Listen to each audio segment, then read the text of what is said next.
say we say mo bibiara kwaba in the area bri from Kastle 90.3 FM, your number one radio station in the whole central region. You can ignore us, but you run back to us. That is the fact.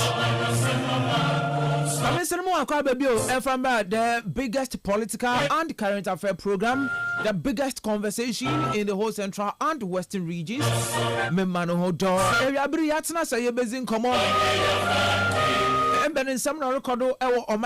Ghana. Alhaji Osman. Yes. Also betina say you busy in Komo ewa yeah, but the president Eredonyi Ghana fuzi in Komo ewa no 120 days in office. So far 120 days in office. So far Eredo boom kuntadi chira Ghana for and amona way to a lot of people are making commentaries on it and the yaboshe na yezo in Komo Eduboy in issue we president or the secret memo. Secret memo. Now, what is in the secret memo? Us Sikana and the world Bonkwedu Hono. Sika and the Attorney General or Chinabu Hono. So Attorney General, National Security. There are security issues and what that expenditure. In fact, in painful binimpo what to talk as Samoa. Sikan would be a chia. Sikabinaze our parliament. And the parliamentarians be a disikanibi. Is that the case? And there is Excellency, I say some corruption related issues be investigations good or record. So I will give you them 7 cases. I am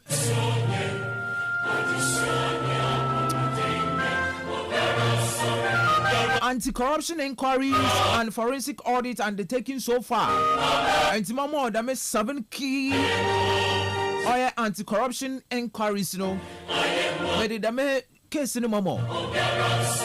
Ebia ente president and the I will play the voice for you.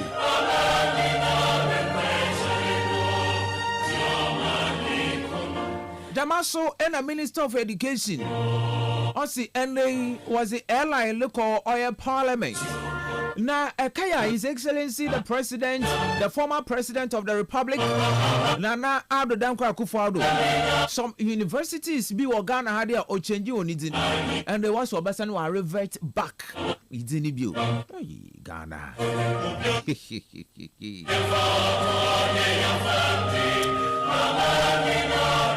Now, Ablekuma North election coalition election in President, the Inspector General of Police we plead another one order another we plead okay. As that to the EC, the Electoral Commission, there should be a roadmap for the 2024 Ablekuma North election coalition. Now, finally, won't declare the result. So far, Ablekuma North want to mean declare the result.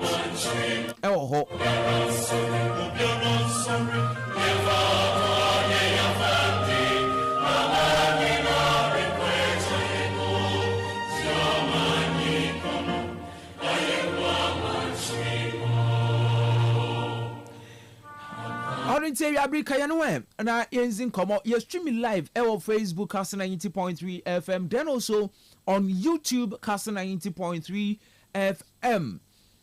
The platform I did your messages so are active. That is WhatsApp and then also text message 0244-743-143 0244-743-143.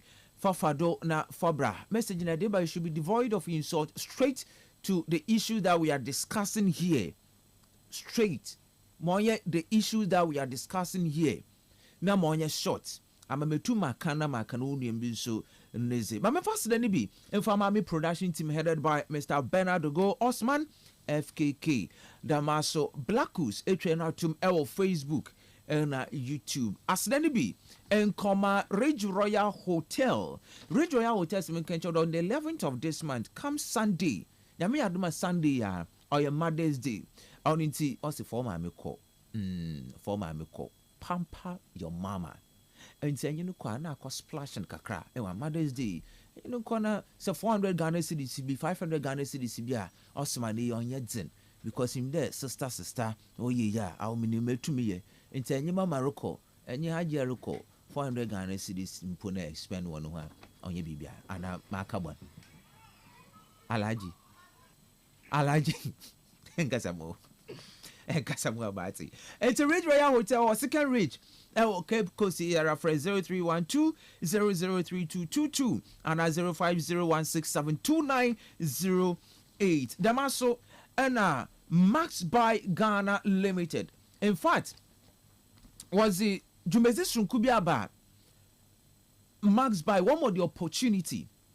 Well, product are bebre ewo on into mobile phone, television sets, ACs, washing machine, fridges, freezers, and lots more from quality brands like Techno, Infinix, Itel, Cynix, TCL, Asona, Bibia, Ebenye bi ewo on into what some can show day. Go and pick a product. Go and pick an item. Nature upfront of 30%.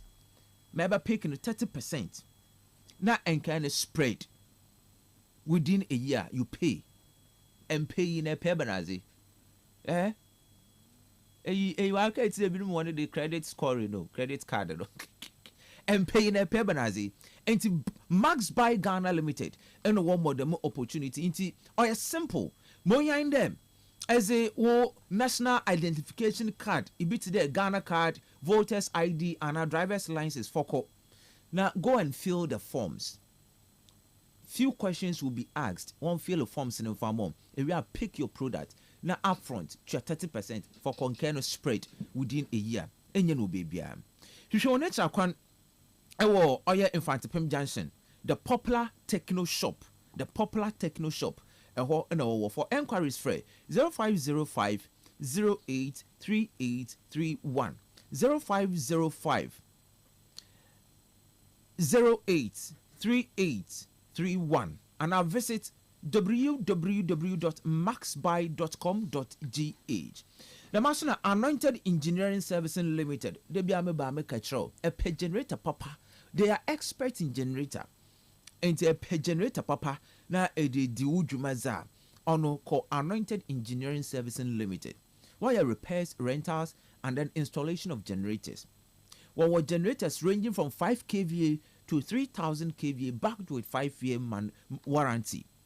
On it show nature kwen ewo oye tantry opposite the main lorry station. Fred 0248 45 5697 and 0243 480334. Enti in the asora hro no me camfo oye anointed ammo. Restaurants, hotels, tour bars, ye beza fishi or sidinya generator be a backup. ACG for you ya na akesim and elko. And now on Erocono. High sense in the year 8 and in the promo no or end you still have the opportunity there boko high sense for the showroom. Na akwa kwaje wo refrigerators ni bi. What was sleek single door, what was side by side, cross door designs. Ni nyina bi ebenye bi ewo. One in zaman say energy efficient. It is tested. Atasa. Inti and then the promo no boko na wi. Wo mankasim oben Blue Hills restaurant or Antiqua Damaso and our Pacific filling station is in Hwenyim. For 0302550000. High sense everyday prices for everyday people. Phone lines NRF the discussion akru ni nyina Game Park, Telecel NRF Betway and Orisa and Asen Emma Ezim Abro. Alaji. Mr. Kastle 90.3, you cannot ignore us. I'll be with Chroma Davia on for your womb. Echo console, Baba. I'll be By and the young can answer. Yeah, that's spell one. at the appropriate time. But come at the appropriate time. No, but then my send the signal no more. You see, or your dissemination of information. Yes. And the radio, it is there to educate, inform, and entertain. Obia uma onye film. And there is Abanese programs ever. Abanese Jumezi Biba. It will take the media to disseminate information. Mobiare humaban oriye. I think last week, let me say, on Friday, as part of your topics, now we're going to come about the Central Regional Minister. Yes. Ne Jumezi Bia Washisha. I said, but Majis there. Minister Nyimdo Zama media houses be there. One bonde won't confront it. Yes. But no unquay. But our issues in the bay, no. And sana, confront the mean pon or kodo hono. Yeah. Menja no be a brusika. Not the topic in the bay. David. And ya but tell sounds which both phone numbers are one friend, no one registration. No, can over for that. Obey registration. And to memo be an adrian there. Jumeza year no. And I don't manner yet to just only one-sided. But in a year to the betterment of Cape Coast Central Region in Ghana.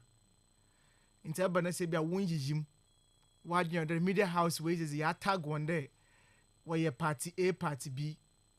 Meanwhile, so in here platform, na etum aton, winsome, obiata wonkano, if you had a never pocho. What time on swim pono? To me, but now 30 minutes, 1 hour, and son about your program. But in the levels don't change. And so opportunity banner say, young friend na one bug shamoro kodu jumezi bino one bonde ura. Na was sideline media houses be. Granted, the media houses be will belong to a political party. But look at the content. Jumezi awozi. Yeah. Is it neutral and objective? So until the man says parents was spending be more and add the be moving, I wouldn't have a problem. But make sure that if you are doing what is right, do the right thing. Yeah. But man, you're watching there. Obiaba program. Now what's the media house I will be one to choosing. About shine the Obinizin was the asterisk at to home. Obinizin way you know him because you're inviting him for chrono. Now some say it's kind of unable to ya. Are they to come a day ma assembly your program? Then you are thinking about TV3. You are thinking about Joy News and other stations or one crane. They come out from one here. Hey, come on, we have a long way to go. Oh yes, because it looks as if the respect for the media work can say overflow. Because sometimes I say as one of them co-programmer. No, we are. I mean, I don't want to stay behind. Yeah. Because some of you may be obey I feel that it is insulting. Because we show clearly there the media nankasa no, they don't hold us in a high esteem. Because if you want to make one who as cheap as that level, yeah, one boy doesn't. If you want to why you make you want to quite there, this is what it should be. Into aqua transportation, media has before a crab envelope before no was a I will keep course a had no. Oh, you know if you are crab, one rep or had you know. Yes. One rep or had you know. Because media houses or crano. One rep or had and or color your fool your crano. The same kind of new panus fubi. I had to tell you. But they will respect that person. Sin. I will come hadin. It is because your local players. No. I your local players. So it is because we need the local players, no. You won't go for my way so cheap to the extent today. Yeah. Motibiano. Once over some of the ma. Now I'm pan friend pot on them or pocho. I don't know now or pocho there. Minister for the crime fund to my county. Say mum de me. MCM we. How do you respect a human in I will come hadino? And tell the Bama created baby and I say, you may be required that man. I am a little emotion one zine. Or may I on your face. In fact, it's not even because of us. But 1 hour take program, 1 hour take a bunny programs or your nasi. Makes me what position, and when there, I will need this platform for me information dissemination. No, The same way some programs no ebe here there, you would have to do what is right. Nah, yeah, but as usual, you nso ba na yezebeko. I'm not perturbed. Yeah. Wenzin kind of we be. More now obey 8 years. What pray, and break the 8. What break 8 no. Walk. And the December people will come back again. Yeah. They would need our services. Obey here young platforms. Obey here young boy. It's my ward and the map and the wabensi. Yes, you'll be busy na yako. Obodum began a football storage in a wamo. And I'm a time no. What you must say is no one some kind of cano. And now obey you. However, me, I have nothing to say than to tell them there. A quanani one in you. Yes, you're enough for me. Yeah. Anything to help the cause of Central Region, Cape Coast and Ghana. Kamina, whether you give us money or not. In the same sea, you manos or ye matna dea. Makanama bonabado. Bibi unkodu constructive criticisms. Yabaka, mon kodu no so, yabacha and adjo. Any move I will take biano, so you're good. We'll talk about it. Yeah. So you're bad and so. Kind of George Honorable me panasem or mama nyimpa any day or show your bezin come your basro. By it doesn't mean you be nkoye so a yamba to one yam pretend as if there bibiarukoye. No, for that one. No, we won't do that. Yeah. We won't do that. Yen nyina na ye wo fie hade. George onye na akwa be ye bibiara abom. Honorable ye nye wonam anonye fia don be ka ko politics wade. Aba media house ko ye wo honom. My Kastle FM. But in this assembly a programmer. Now was in the yana ye ban assembly when you de bien poa yam ben pone o baby. Assembly a program. Confirmation. Ya nyu wa ya. Confirmation correspondent ako. Yeah. Now what's what you is now what the asterisk are to because on your assembly media house into no. Now where you nephew. I decided to keep quiet. Men can WhatsApp. That's how we invite media. But I'm waiting for the appropriate time. Then we speak again. No, Mayor, and you remember a program no. Yeah, Honorable Judge Justice Arthur. When you part of a program no, saying you this is the time which is this. Yeah. Because you impair that much segregation no, you impair that many no. If this is how they want us to go, yes, you're boko. Because my meeting they come and me who be an isika, me who be an issue. What matters in the Jumana area no? Yeah, Juma kept course one day. And Kofi, what but one home wasn't. Some traveling for Behun. Ghana had a Behun day and wasn't Bona Yerbono or Safata. Not because that we are sycophant too. And you'll be an issue.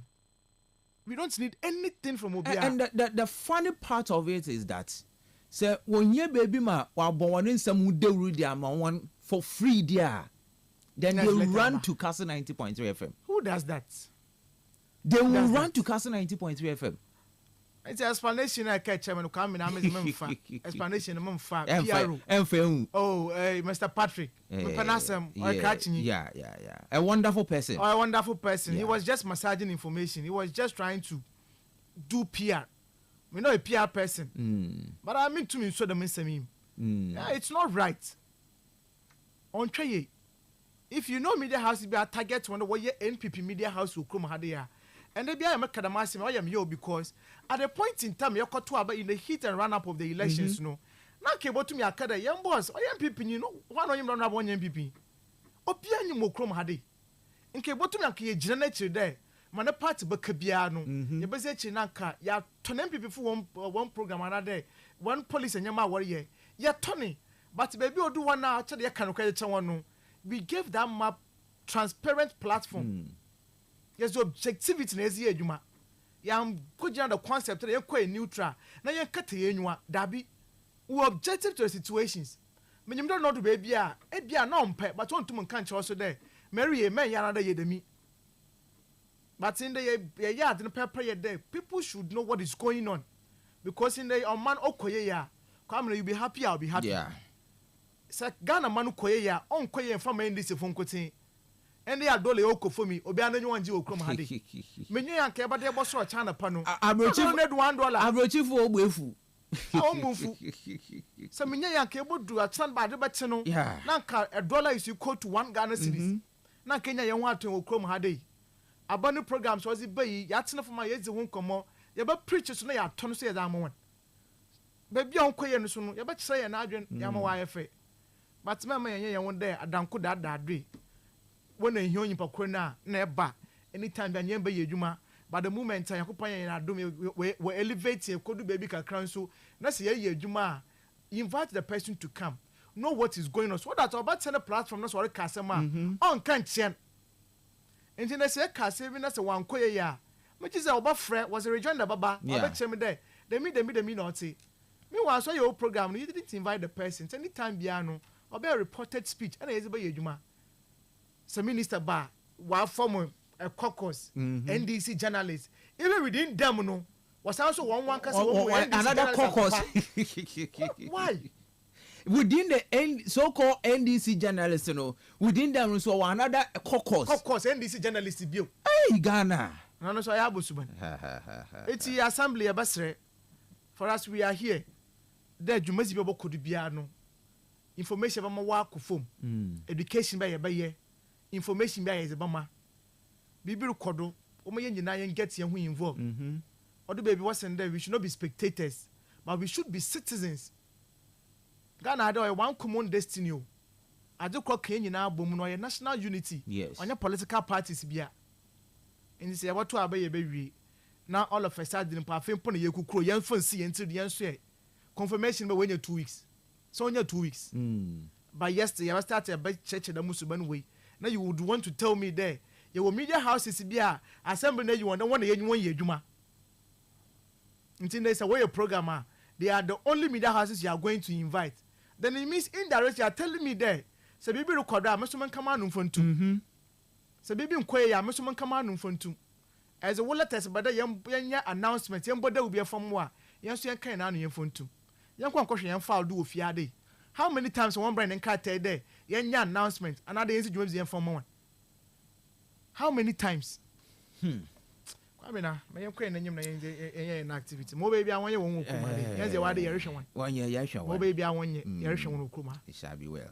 now okay make sure the time they will bring letter here there obeye bibi nti letter was baba ye mbo hu de won from was baba na I pray and hope danka boss so na kum ba yezin se me se bi mo na kum ayezin no e bi mo adwembo na abo won tirim no enka yen so wa baka ye ba letter no so won't even reply na ya hwede ho na ohia ne yanko ya hwede ho na ohia ne yanko na say assembly so was adwumazi o for connect no your so called media houses na nyewon yedwuma no how many times the so called media house that welcome had wo fu there ho na wo ye NDC fo ana ho na assembly nyewon yedwuma nti no how many times you put one spectrum what do him fa ahemfo na odu ono one programs that wa church ni nya ikoma identity bi yenyi nkofu nzi nkomo why ya to abaye wie na ya kire ka ye hu bom na ye nyina ye won so na ye mbo na aze na onye fe yen zezi yen panedam obi be ba ye wanya wo de ana anoye me yo no obi be ba ye wanya wo de nti wo so e ba na ka wo so elevate discourse no na me ye hu de my pa ko be ba ye no be ba ti yes Ghana for sabe enyim nyansan o kwame ya dwum de ho papa te de be amakada ma se me de me mo political party be amfo nhyɛ ne ti me de obi to abamo because of ebia won some ka che no to na akomodo se nyimpa no hu ye bufu a on party enti no ba koto party bi but obodu baby and especially this his excellency John Dramani Mahama ne 4 years way say NDC entumembu ma ne ye ya come na can show you ebia na Ghana ye nko military rule bia but democracy na nkasa ne relevance in Ghana hade no obokofum because already people are tired. People are tired. NDC MPP. Ti wo ma yenya za obeboa na ye hu na o mana ye chechire no. The NDC MPP am ade obeboa community, obeboa society cry NDC MPP. Politics. Sending information across, telling them your vision no so NDC MPP. Ne kroma ha NDC fun kweti na wo ha. And the MPP from Gutina. It is just a deliberate attempt. It was first one AC, second one view. Yeah. Who does that? Who does that? The so-called media house I won't can you think they would help you better than one I walk room had? As the media as what also. Here what had he? Here be ye Juma. Yeah, Juma. Alaji. Boss. Mamumbo president in a voice kakrambra. The using common the me de area bri some now cold dome. 7th, 2025 marks 120 days since I had the profound honor of being sworn in as the President of the Republic of Ghana for a new 4-year term. It is a day that I specifically noted on our calendar to come before you, the people of Ghana, to account for the critical first steps we promised to take in our initial months in office. Our campaign was anchored on the vision of building the Ghana we want together. And our manifesto, Resetting Ghana, laid out a bold yet pragmatic plan for national recovery and transformation.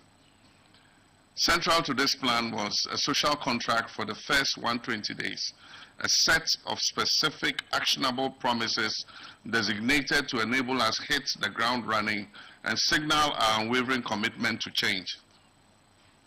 I stand before you tonight to update you on how we have delivered on these promises.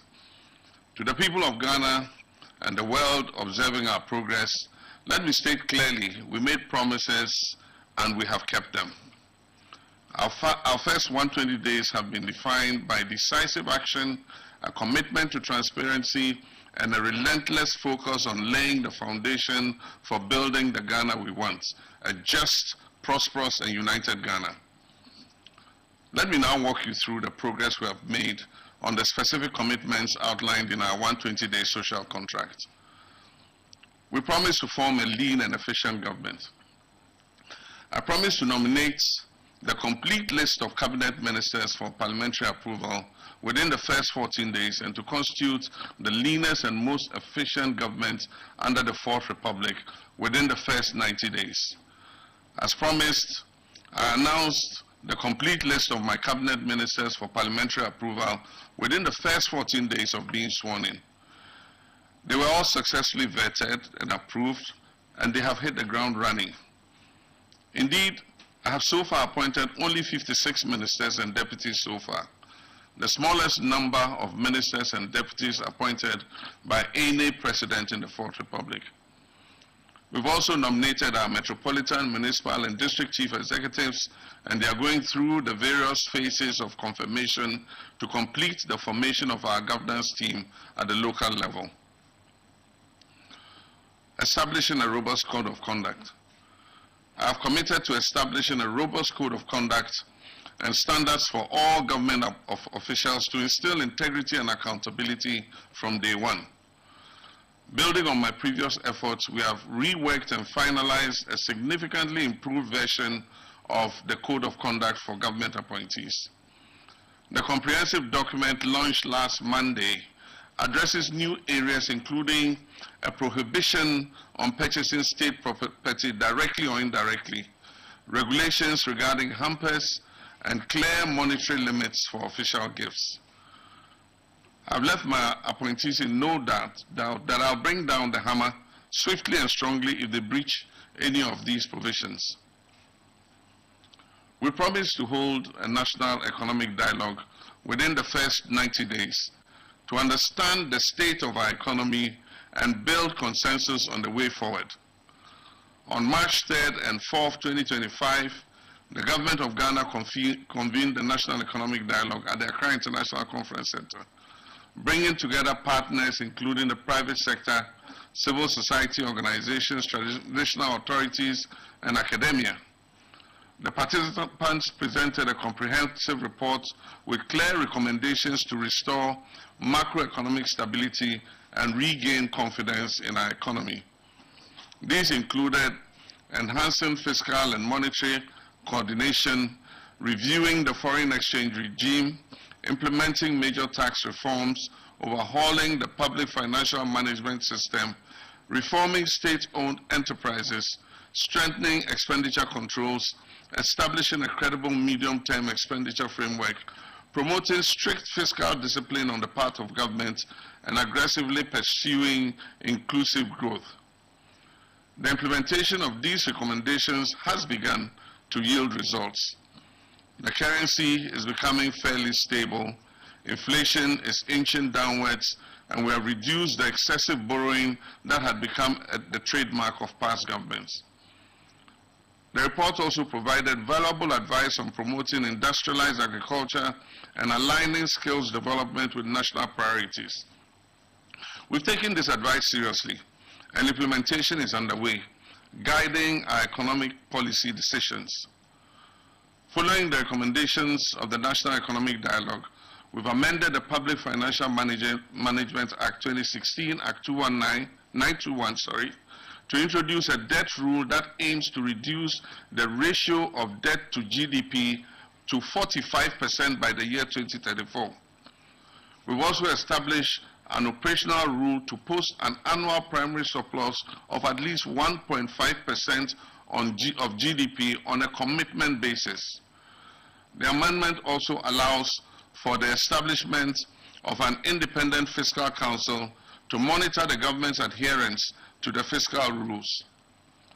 This reform was executed in April 2025 before the September 2025 deadline under the IMF-supported program.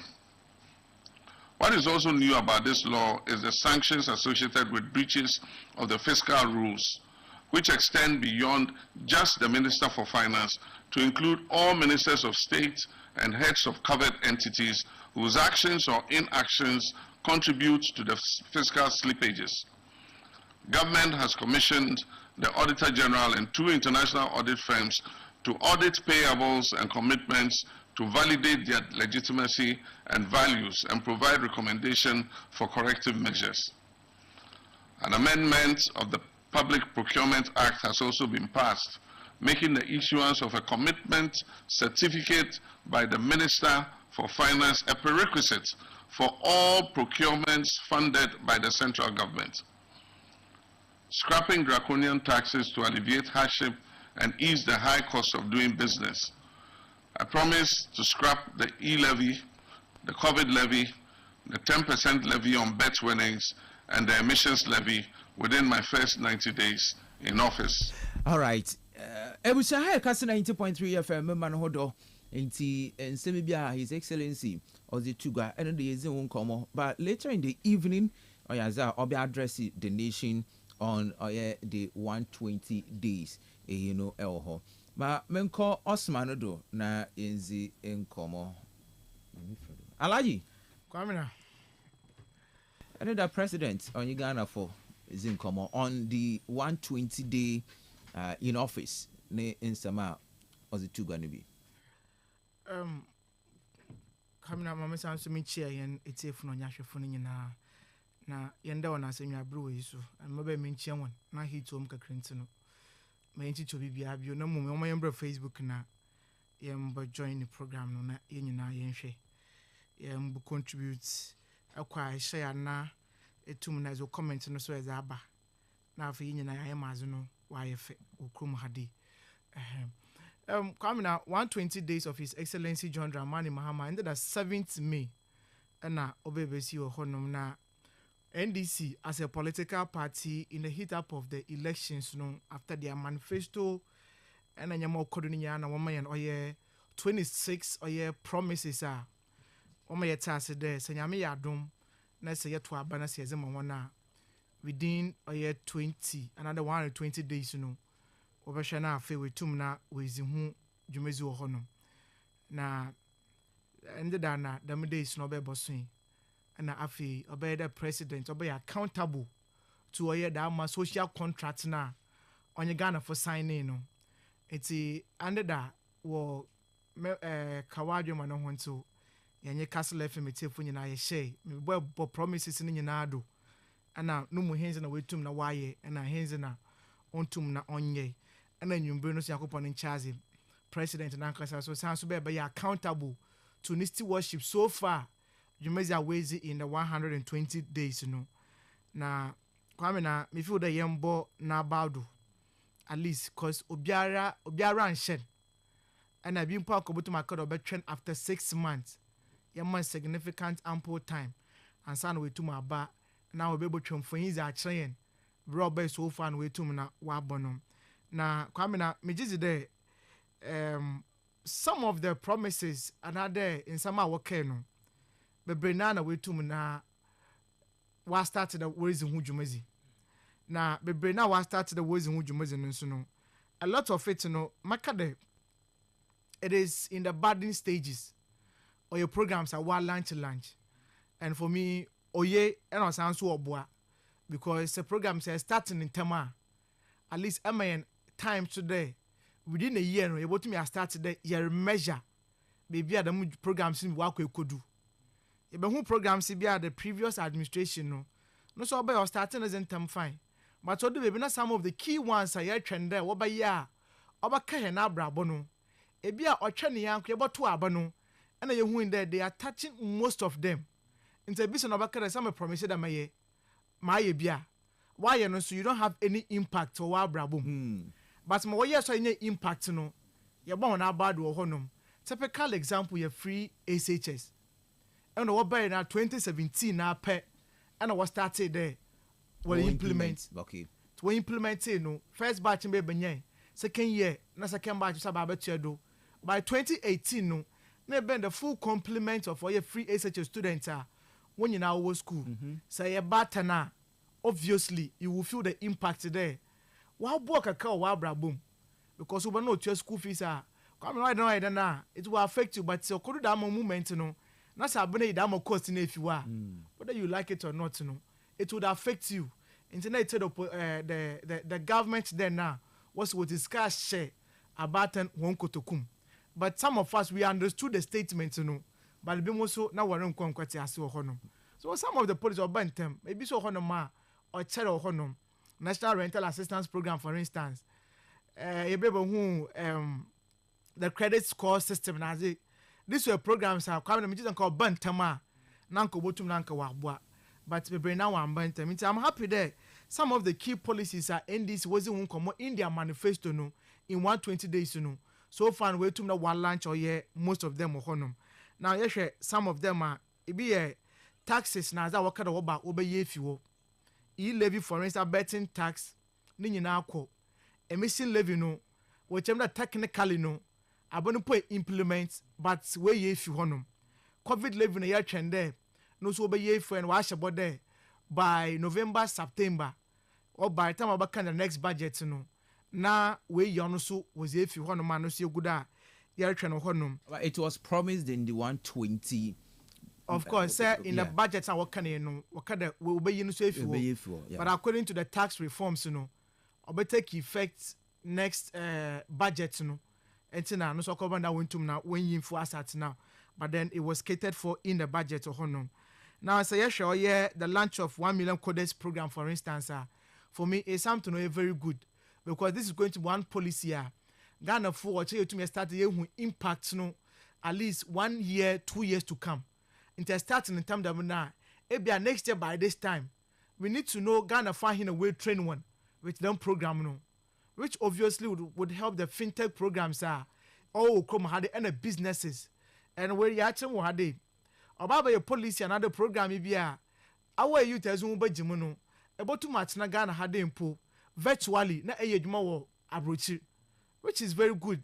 Online marketing businesses na no, these are programs as yeah. Over to mobile brand applications na zinyina say the Google Maps be bonhuni I mean now or Ghanaian handmade and ankofo be ye na ze wahade so no nyina ya as a papa ye be kade ye born na bad there we tum na we roll program in term the rollout of the Mahama Care Social Protection Framework no so ya be hu but I have a challenge with how I fund no oversee over run or honum na ma adwem dan ke bia ke be dedicated funding bia anytime be a can budget na ye twa sika ne bi ye za kwa akotum se tax and will be ye sika ne bi ye za kwa akotum honom but when we chem do oye voluntarily say a pair na discuss kwa akotum honom come no bodu baby sanya careful skarumba sisi adam say you start adin for na kofu be bran wonyo baji but then obodu baby nso na chide ebode wude fund is can you mo first come to man sana wa baba ba so far no wakada obaye and we deliver and I'm assuming a challenge on how to access the fund. Okay. I mean we need to know a channel ebia enya dame disease means or establish the main then you will be a benefit. Yes. Yes. Now me wa hade and I mean you be we krasi bi obi the baby na say all through search na the fan how does that person know fan or betum yes access the fan no so ni nyina the government communicators you know because we need to get such information now people are ebi or yerbe bi o take crisis or pedo hiamboa.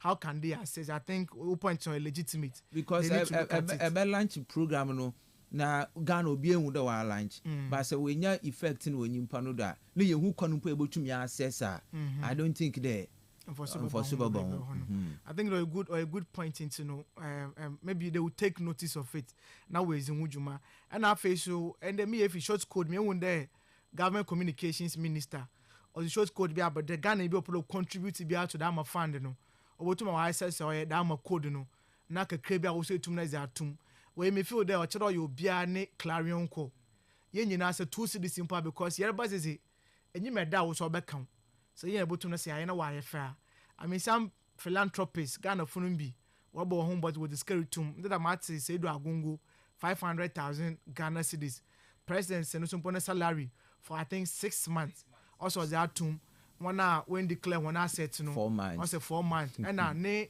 cabinet minister here so be as 1 month. Yes. And was that too. I think the Obia should come on board. Vice President and so the 3 months or so. Yes. Yeah. Yen nyina yembra on board na yentum yemboa. Na oye Mahama Care ontum na on succeed honom. Ejuma program so I think no so a very good one no so be create oye dama employment na yes won come on. You a lot of Ghanaian businesses and you are school our agriculture policy make sure the entire one the kind of product our students in what year in for sometimes we hear that ma pitching no we hear kofa obotum na one mentor one we hear that ma funding sources na zini nyina no so about the programs they miss was it ba na so otum go through the processes no na say to meet the criteria na me feel there kwame na obeboa free tertiary education for persons living with disabilities no we take offer. I think no way is home common. No way is home common. Until make most of the programs in no ya to the ways in home common. But we bring us over here they won't there and people will start to benefit from it. I think that is where now coffee bring our there. A lot of the programs in the while lunch ya to win some. They are in the processes at the cabinet level no meetings now so tomorrow kodo honum. But them rubber the people will start to benefit from it they be and people living with disabilities, you know. The monk of no to make room school. Now one do school fees. Walk on one hostel fees now. This is something that we want to see. You know, I'm picking a certain information here. If the information is true as it is, then we need more explanation. And then also 10,000 people will be trained and 2,000 selected for funding in Ejumera. Okay, Kwamina, I cannot explain for another. I cannot talk on behalf of government. Yes. And when you be here, there when I catch my mind, I'm further and better particulars. But I don't know. I make a point in each other. I love it this way because say kada your program no. Na say jemu gumu da mana. Kwamina, we cannot measure the impact of the program no. Yeah. And as a car value for money, na entire But the population of almost about 34 million. Na say ya for no nyimpa 10,000 2,000 na ya mo funding na me assure that say kada ya measure ya kada ya trace them nyimpa 2,000 na wonya da amount for Suzina na the wonya da amount funding na we can easily do it. So for me I want us to go quality over quantity. It's for me I want to put a memfa me hwemfi onya tra bonus kentino na ya koto egum ya koto egum a wose awie na ya train nyimpa 20,000 nyimpa 50,000 you cannot find them. Yes. But limiting. Not some more competitive. Not just any Ghanaian business BR. But I say you go through the processes, no. Not say it meets the criteria.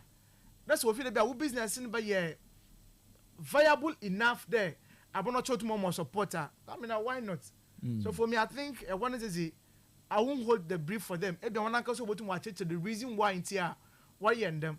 But for me, this is a very good start able to na yebo call honum national apprenticeship programs no so wa launch honum We want to see how they are going to do it. How anyipa hin ya start a finfa, ya baby wa hinfa, abadwumezi ahoro no good wo honom. I mean, these are all the models in Ibia. Young who be or honum, and I'm a catch out the work abroad program. No, well, I'm kama. Yes. And they about to mark why you for one website to do. A bond of modern or honor, but a boya on ye. A boya on ye. These are some of the challenges. I'm sure they are going to have a second look at some of these things. You know, now we're to now share the free sanitary pad initiative, for instance, for school girls. You know, is something I also was about. And then I started them conversations, you know. I think the other people have also carried it, which is very important. Yeah. For me, I support this call on here. But then, is it possible there? You bring a local factory, yes, over your dose or your sanitary pads, no, so that you're creating Jumo Chrome a day. On quite a create you be no chrome. Now, yes, you hard earned money, no. So every year, there are 300 million Ghana cedis. And so we can open a factory come hadia. I'm not saying maybe I've been one thing and I say the policy is not bad, but I mean we can equally create our own. Yes. You are training Ibinim Ejumura. But on the other hand, you are buying something from different you are pushing money. And it's kind of chrome haddy. Yes. And it's one the manual yard, and I'm sure that Ebio you'll be soon a cat to our Benuma. Oh, come in, I saw what cats in poor. I mean, young dream of benefit to Ghana Funina. I mean, I want to hear my power on him to know. Maybe you want from quadrant dream into the year who there no fee stress, you know. Yeah. So we'll be portal, I was a student in one register so that they can have their checks now in Yunano, which is also very good for Honum. In fact, the Tree for Life and Blue Water, no. And that na minister or chechrim after when because of the galamsey issues, you know, because it was in the promises there. What we make sure there urban the mining reserves now. One pin will be on combine or honum view. Still, people are mining. Urban mining reserves and one pin will be on combine or honum view. And after so they are not going to also give new licenses. And one is over mentioned there we issue new ones or honum. But for the mining necessary. Ogudo Kodo Honum.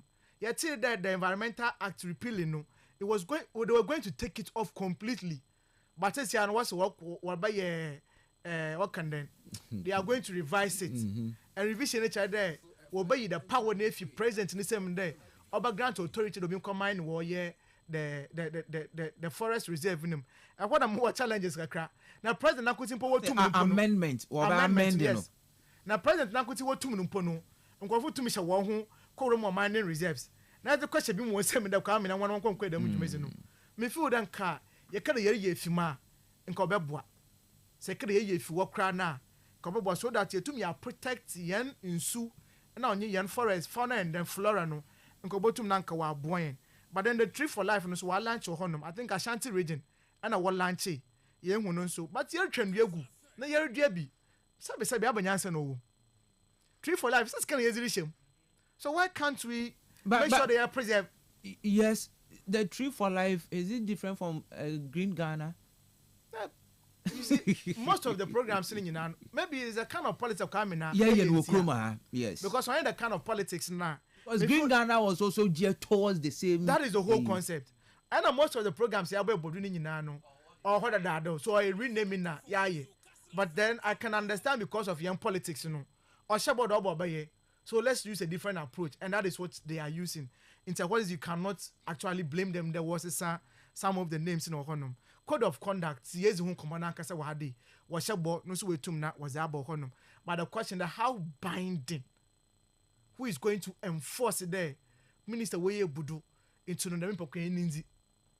That is the challenge Ghana for so a question there. And even notable people within and our line to the party binum this topical issue about the gift issue. Yes. Even cross on the threshold, you know. Say I can be musa church on that. But then obviously we launch the code of conduct, you know. National economic dialogue no simple why your homegrown policies are is a big juma. And I'm happy there as it stands now, no. Dollar now started to form no. Bimus or government policies, bimus or previous government what back or yen foreign reserves with gold yen currency no. With gold. Currently a gold board in a one monoswar cost. If you can put them there or external factors, American or China for one trade war, there now was no kufum. Coming up for me, more him as Ghanaian in there. Dollar and Boko from the panel.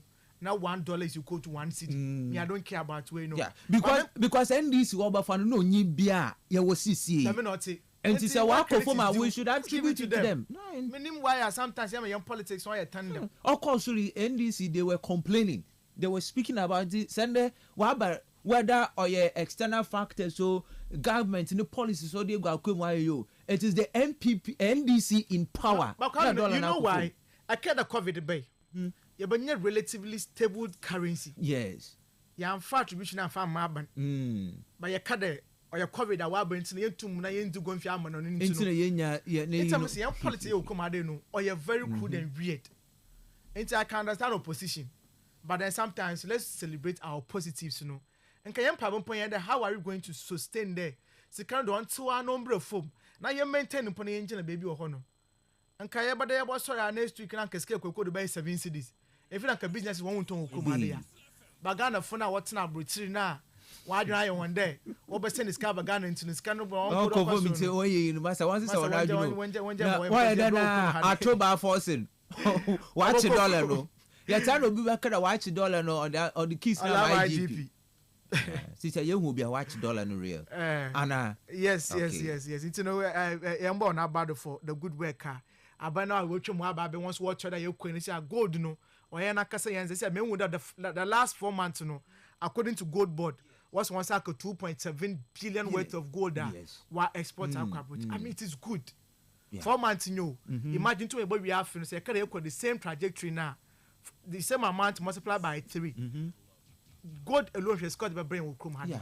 It's no young boy and about for your dama way no. National education, the Miska Yansha Busani a cowboy free IMF. Yes. Let's say we have this money coming through in our own system. Yes, within 4 months.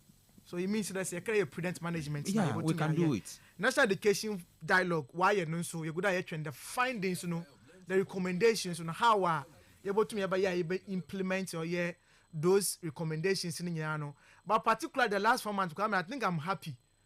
Those concerns I yet to tip previously about it, but now students was any more coding no. Me sure this time round no wako form kakra. Entire into complaints be. And I hope there the right things are being done. Yeah. If the right things are being done. Recently, the Minister of Education came out to complain and then ordered for investigations of course, into it. Sir, or a human institution. When your headmaster be an obayam or safata. If you want 1 year, no minister, men for smart, men for because of our government into no young created I'm a PR no. So baby come out and talk about it and we'll support you.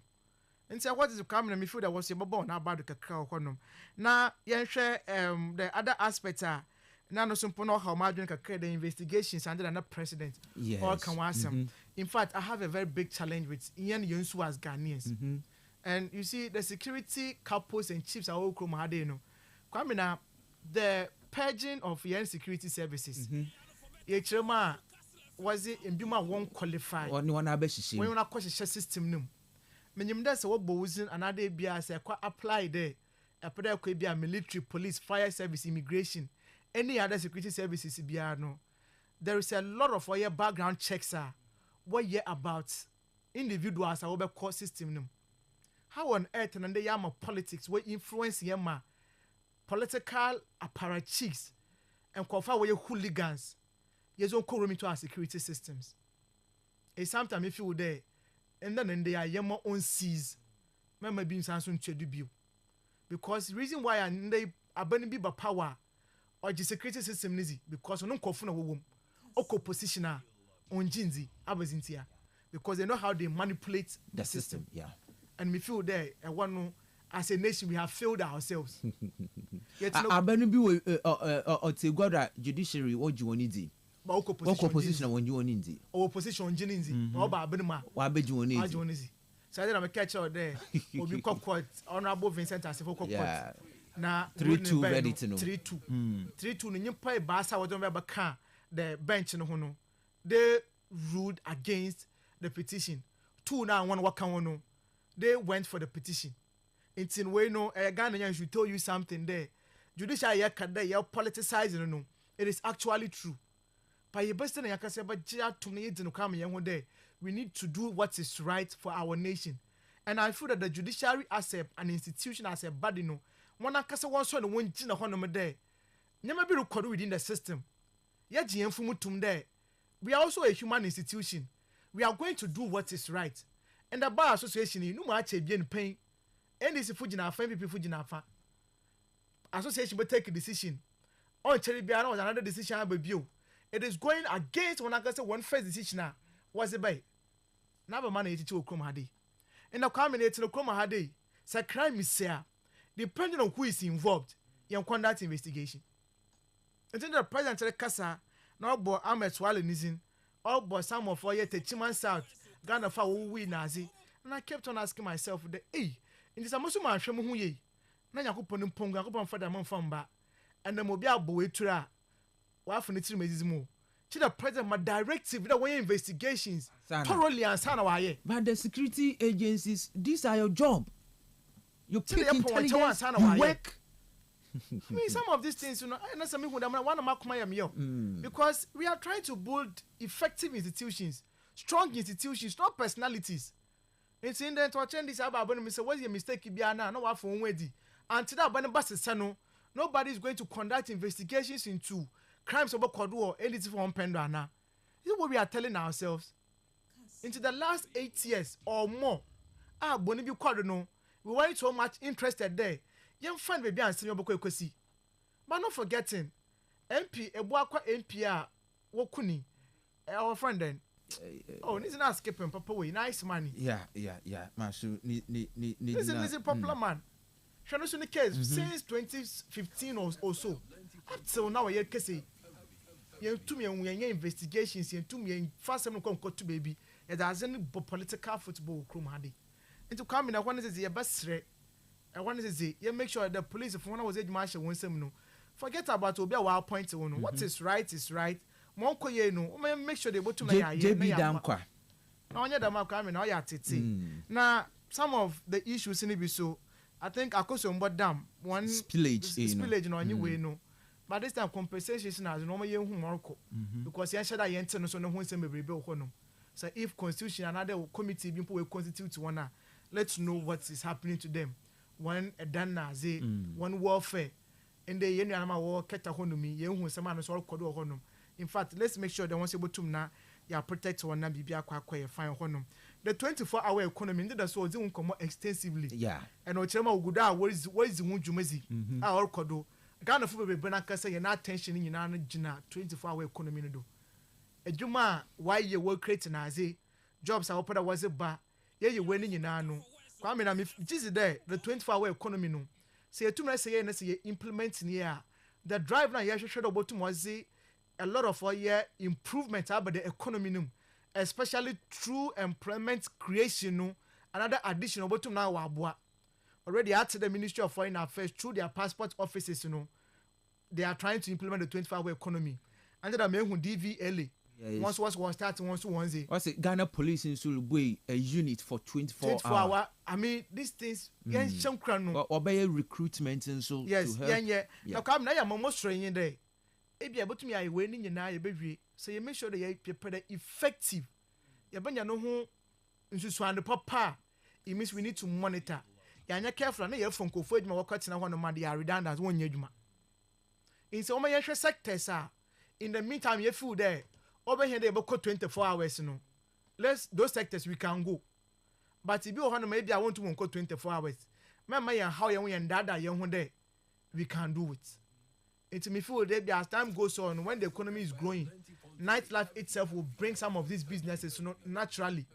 So that they be a crab or crab had and yam over 7:30, 8 o'clock. Obi ada. I am some ample. Obi ada. Into me from the Cape Coast, I didn't say passports 24 hours as a bahadea. Maybe also about 2 minutes will revive the system. Kotokraba, we can have a night market. But to me, but it's near a demand. Yeah. It's a demand in your night market will be better. Yeah. It's so you should start from somewhere. Now, they put the market no be another time.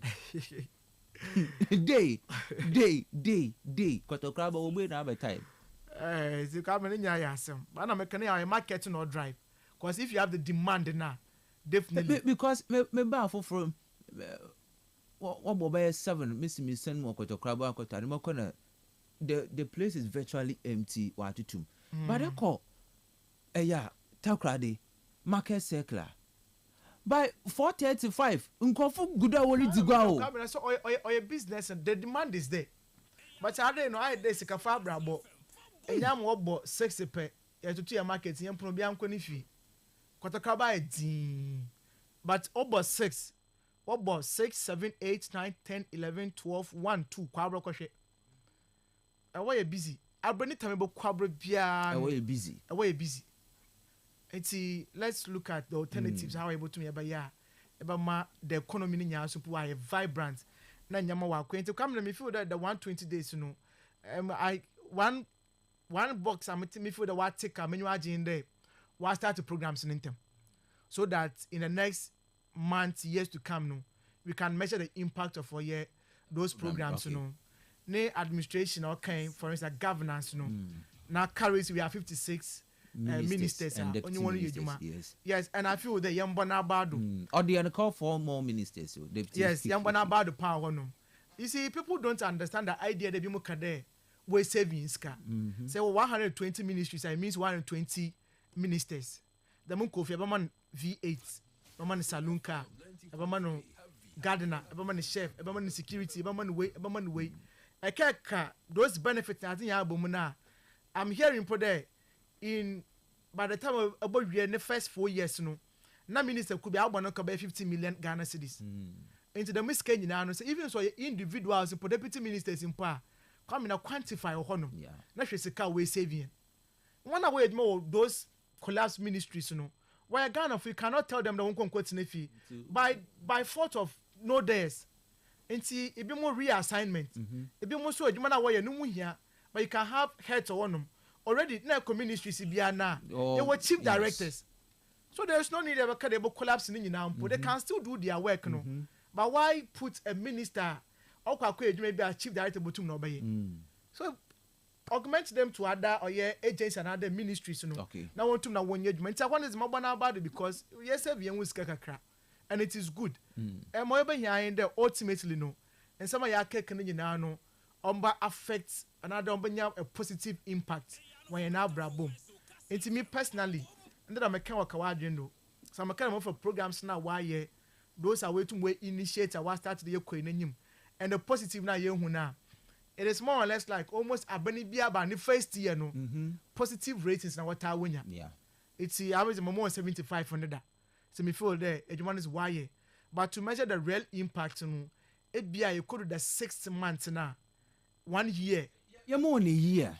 Yes, we so can that I don't able to measure 1 year because Abba roll out a program for a year. Let's say we cannot measure you are. I mean, so I would you're more than a year. Yes. You measure the programs are we're rolling out or the impact our ground. Yes, the impact. Yes. And so my into na no. Yamba on about so far and ministers no ones won. Yes, because they be making the ministers now they make and then or make administration so. Because our ministers are when you monejuma, what you near ebia many abuterna another time yamba so far ministers are wabo ones no. Once yamba assess one. Okay, so far ministers are wabo one home was in. Now once you share because me feel they be more bad no. Yanti one income. Yanti one can be musumpo no. They are silent. Yanti one can cry. If you more first are watching na radio do TV do and no board the some. And someone work can when your position is why you can some more. One only have more. Dama. Abe. Sikaya moja. Master Bob. A bit more only affair. But I want to see them working. I want to see their ministry was working. Yenye impact or honor. But be more so the come na yet one car unannounced visit in more call. Ministry of Education be more juma. Doctor and no super juma and all soon. But mama son in there, come and yama peppery on Daisy. Yeah. Yama peppery on Daisy. Because the crime has no political colorization. So Kofi, na se botu ma china tuma. Kwame ya chinitum. So Kwame ya in the past about the case member Mobone and Tungu just because I am a party in I cannot prosecute my own member. His Excellency John Dramani Mama what say in our Benjamin the first time there. Now Kasana appointees and 1 year he prosecutes them. It's in the cases where by filing no prosecute. I mean, I now can I expect Uncle one court now. Court and cases there is no substance in those cases, you know. But in the Bimuko, Bimusu one cases are bad. And a yes, opposition today. They should be responsible opposition. And the PR on the Ghana, you a corner was for away when you move Krumadi. And the common yes, so do. Okay. So I don't know, yeah, you could yes on yes, sir. On ye, on ye. Me last Monday, McCain. The demonstration I walk quite about saving the judiciary, no. 7 Munyan Sabia rule. Suspension a waba, in Pakun one in infinite position. Okay. Well, committee or one of my way investigations. That's the fact that they will establish a prima facie of the case, you know, doesn't mean a person is guilty. What's in the case is no do response is bad. That's a wash it. That's a man who saw. Oh, and it says, what's all these things? In the not any anchor there. Judges are over once in now, then under his excellent and Akufado, no, not a year, we MPP for. Is that what we are saying? No, we shouldn't act like that. But you make sure that we are going to put government on its toes. So policy be bad. You're telling your films because I'm not to them. What body, for instance, you're individuals are what your MPP for in their personal capacity. We held the gold board, no. But what cut on a young to about no. What's a minority decision, party decision to know? They are abstaining from the votes. Why the more or own boy? Tell them. So was you in the past 1 year da? Presently, and you know man can come. Because in the say young Tayana, Ghana young gold, no, you know, the come and say your home for so. Okay. What could be in fact, one power been a cake compono, one was in the more. So why wouldn't we all help ourselves? Now, as an aqua, maybe a wife. Okay. So let's do what is right, not be beyond queen. But unfortunately, before I'm going may Nyan could be find a +1, Isaac, or UCC, or more DOCGS, and one more, us in the birthday. Oh, okay. And we'll take program no so. I mean, sure no. And see Isaac +1. Or a fine boy so by and in the there or in the birthday. Or best phone. I fine boy in Tiana. Or Panyamano. Fine boy in Tiana. Or shall also in Sadan Shano. And I have fine boy into no. Untia. Or did the home? Today, not a credit. What is it? Banana, Munjin was his home. Munjin the man. I make a note to do so a fine boy in Tibia and also fine boy in Tia. It's in a +1 now. All right. The +1 you put on show now on your case. Now I feel say the mean and be biakoye na odama waso. Now answer about kono obi o message mo. Hey, why Osman Ball? It be forced for George to use Kastle FM to project CCMA. Even when I was telling the people of Cape Coast to also do their best to make Cape Coast clean by helping George, I was told that it's an old adage, and every dirt or rubbish in Cape Coast is the responsibility of George Justice Arthur. We are just observing. We can do without them. Oh. Me and I don't have a problem. I'm a cash and coupon is in me. Pamela, me started Jumezi way. Me family phone in front penny be added the old boss. And the means is you. Boss, I'm telling you, Mamma boss and poor from a jumpo. Me, I cannot do that. It's against my own principles. That be me yet. Me pain or be a mabba discard furniture number coming to the was the mother I be that. No, we won't do that. Edumon, yeah, and pepper ye. Yes, in the quays I'm a young home. It's a macadam, a bunny has no so yen ye. Yabatari 120 days. Yankasa about the positives, sir. We are talking about it. The negative, are we not talking about it? We'll talk about it. It doesn't mean there. Ebia change nature and yank would you miss be home. But obey you also there. When you wanted to climb, when a project on your had in Kuti, meant I didn't mean you should him. Namakada had in Kuti. But yen and I can be. Saying I can be, sir. So assembly a BBA. We should all get involved. So regional minister or a BBA. We should all get involved. Nay, on your face. But no man yet today be segregations be a bit more yet in a bit more Kayan party home, even anyone started. Now I quite then. And the players in Kumayana Metawana Musumi Tabi. And some are young brother Patrick or Kano. me catch he's a professional. Mobakano bakabadami merunso. Yes, I a professional. Rinso most of that say, but Rabri ma Vinci me papa Krubi. Reverend Daniel Tommy Enin. Reverend Daniel Tommy Enin. In fact, Central Region NAT on Chibia Koto Aba and or stand for the regional chairmanship position. Okay. The region inti a NAT member. One it's person. One colonel. Reverend Daniel Tommy Enin. One colonel for Central Regional NAT chairman. In fact, I share name credentials are. I mean, the positions I will take our Central Region, the NAT, he deserves to be the national regional chairman of NAT. And then you saw do soon into 1-2 man. Maybe one of these days, young boys in there. Yeah. Because education, I'm going to yeah, what you know about on education? Now you're sure because I mean, no problem. Maybe I'm a catcher. Man said the doctor for teacher for call demonstration because the condition of where Canada classroom where you more honomono and won't quit to work demonstration that. But they be an oya ko 20 million na the question maybe send there. So oba abas no ba ya in there so one classrooms na azunu nkoye.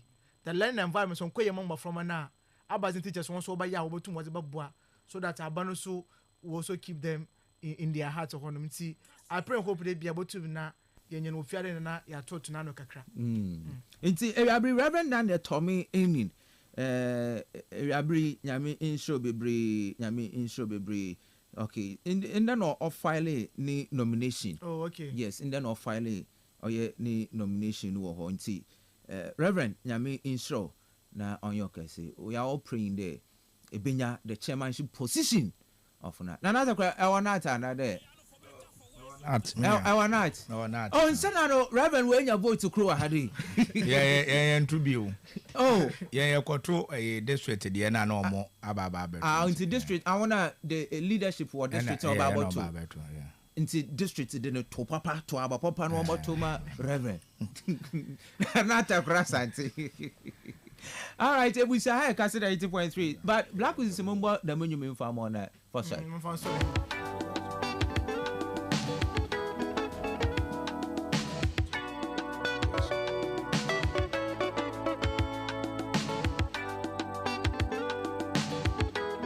Kastle FM 90.3, blending tradition with style.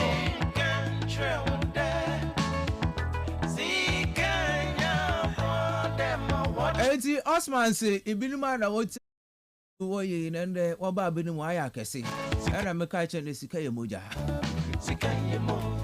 ada ko yere na ta krasa anti wa ye freshman brutal ada ko ba ye nua bibi aboko oh oba de ada ro ma bibi aboko ye da mi ase me ji de AK boko oh because information that me pick from AK oh bibi anyho wow there's been a press conference within your party claiming that Felix kwa me na yemfa sa asem na 20 say won say we ase ni pa bi wo ho a o ye dan a oh ye wo me person be kasa wo sa asem no because ye wo 63 branches within the constituency. Nti wala if you multiply by 9 say who say you are talking about more than 1,400 people plus constituency executives plus former appointees near there. Nti and floating members, ordinary members in Sumpuma. If nipa be or mono or musubaya no, I don't want to talk about that issue because they are many locals be our party.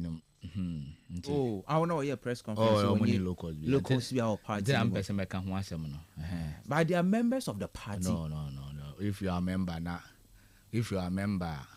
members be who are sabe. Mankobio. Yes, so I'm referencing. I hear no makan say be na because I've been advised not to. I'm say my sister stations be free me po bi acho.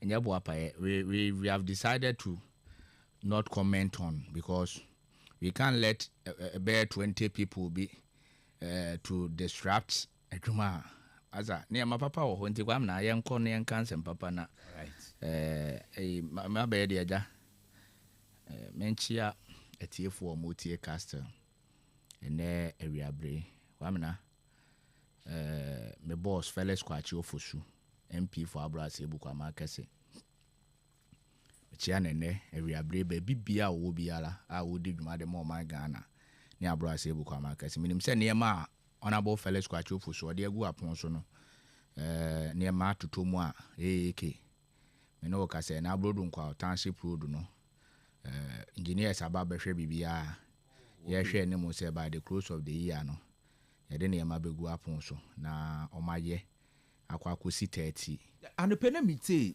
Honorable Raga. okay No, see, the MPs of our central region or the project are come up president on roads. yeah Okay. I feel there yeah near my bay say last 2 weeks the road minister was in the region. Yeah, about commander. Yeah, oba commander oba adwuma ko ne ade infantima ne ade a obehwe nti ye we ni som say near my bay at least Abrase Bukwa Makese dey on say ye kwan no ye problem major problem pa ye kwan Amosima road kwamena asemo ye nti near my go me no ka say nyame boa a wochena me boss Felix Kwachi Ofosu oba e 4 months ne da oche student desk nkoko 600 nti ochena na ye de bekwa abonten nti onzo oba e sade e bi intense o oto aba ma MP bosome 9 pe onkoye obaka se afei ne maba but o hwe 6 March sika wo di hye mu me de ye nkwala ye mo kosi o men kasa afei ne maba no ama district ne 30,000 on fa organize mo na and ochina so nkonwa na ye ready a good district assembly for sisi ya ochina be ye official handing over ama education directorate no Okay. na omo so omo na omo nim schools a omo hia nkonwa no omo de akonti honorable DC honorable Daniel Mensa wodi obegina MP na nemu na why presentation ne de ama district na omo so aye na eja mabe menchia me DC honorable Daniel Mensa na menchia Cape Coast mayor Minua George Justice ata anze mba na mo fire kakra munya abotre ma no George Yam fire George obi am fire George one say but enyo me bi record yes ankasa wa yes ye besre say obi ombeye ne ma yie George na la sabe wonim menyi ni say George betimi afeli Cape Coast for empire na nyina ye mobi ma no position no say oti akira afi say ye bete but nipa no ofo a hu say ne ma nti embo empire amomo MPs a omo central region menua Kwame na Mintanya ako doctor na honorable Kwaku Reket na menchia me party for na menua bi a friend wa PP odi ne birthday ne okay operation manager wo youth wing ono ne odi na woda na menchia teacher apia na menchia sister Joyce Nyamedom East Black Card sister Tanti Mr. Okro na assembly members nyina na nakwasi atenka sister Black Abna Asebu Chema kwasi nkroma menu abeka Yosen kwa ameshasha okay na suka ne justice na zige mu nyina menu ya Solomon abeka Yosen ya chi obi bia din ne doso all right na kwa me na na ma yedan kakra na ana ahomachi se nyanyame akenti asempa mse Abrase Bukwa Makese adehie bia omoko ekwan nkran akwa akodidwa omo si mo no motra wi ne ba junction ko ba bia ye ekwan no Fatan Roberts atake wo mo na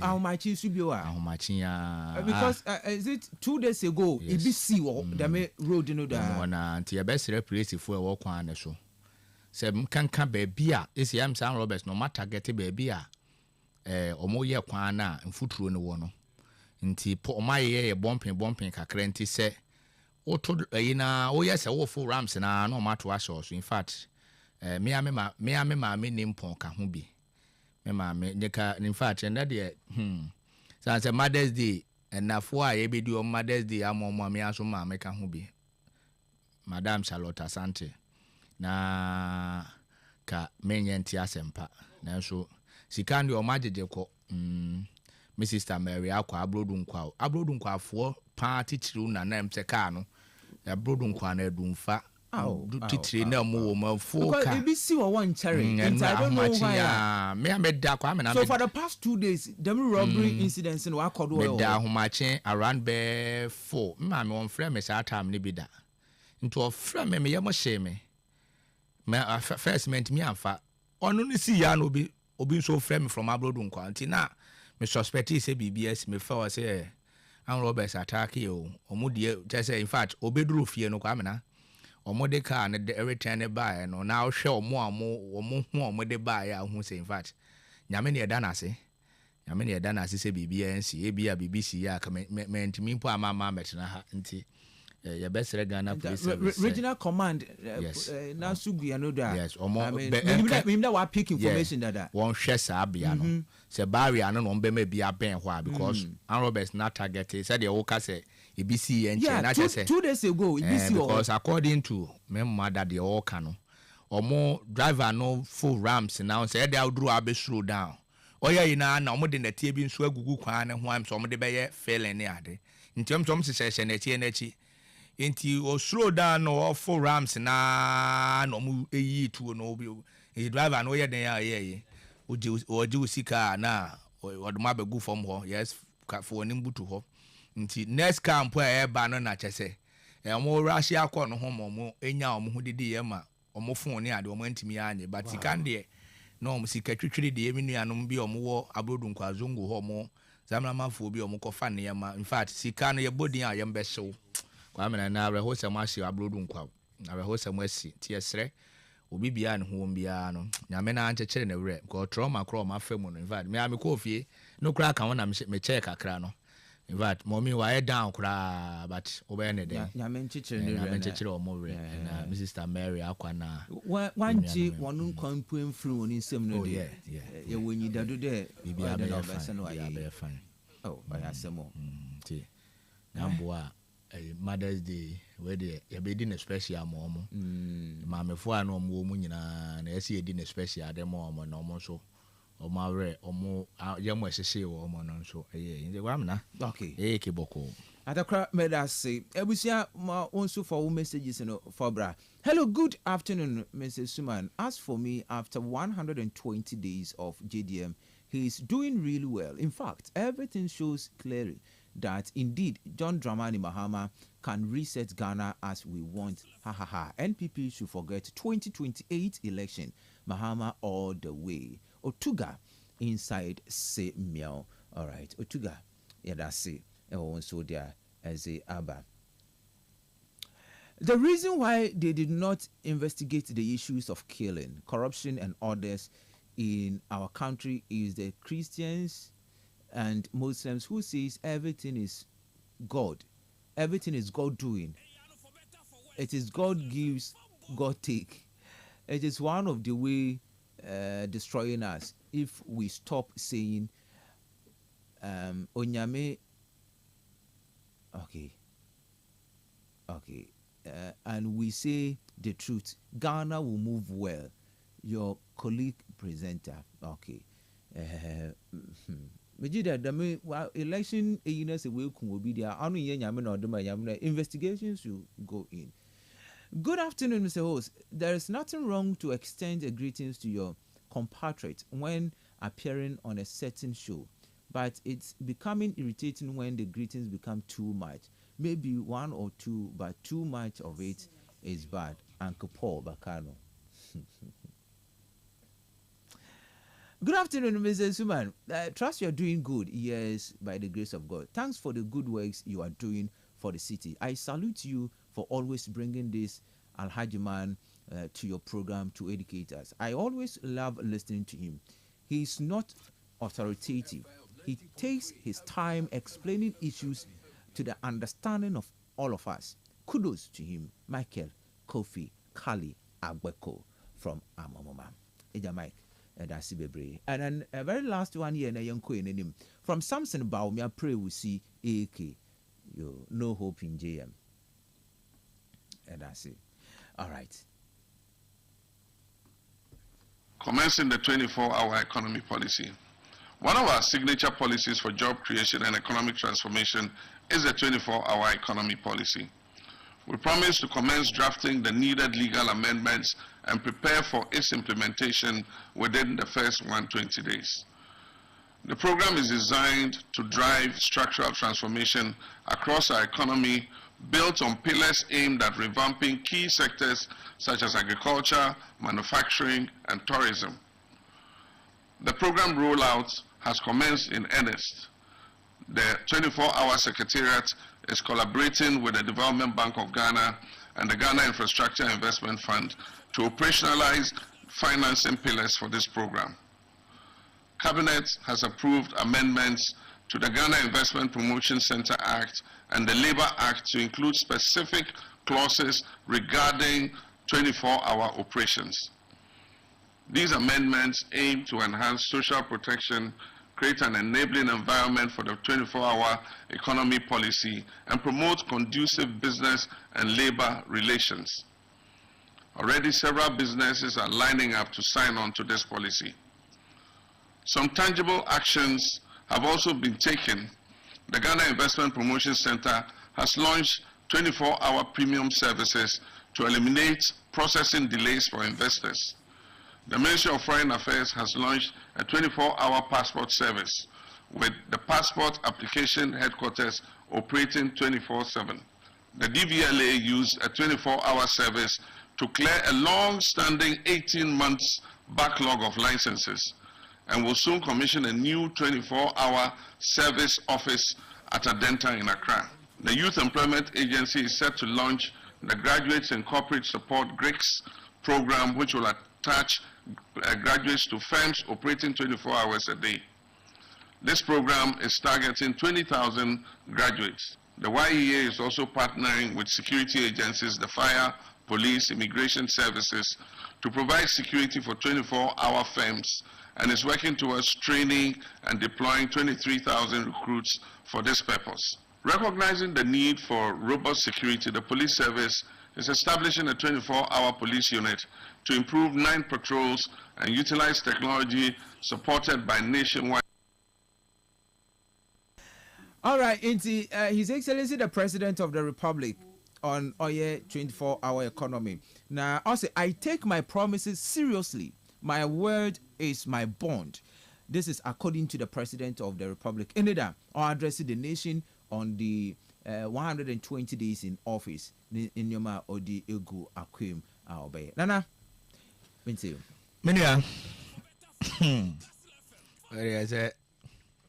As a modern Abba, as the Asempanan by and Asempanan Swasas ye Duma. It's a bedroom penidrum Mahamasi.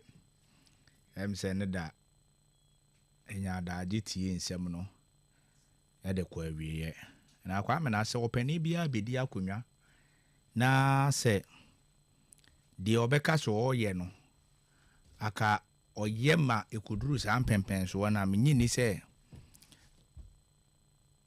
ka amemu no ka baby bi oho ti edo mampeni ase abra omampeni lanche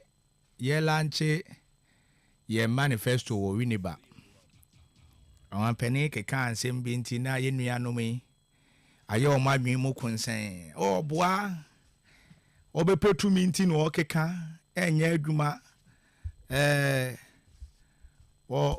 oba wontimi nye ensam de in fact omokeka bi but inshiranka nyame se omampani dwo mahama enura mitie no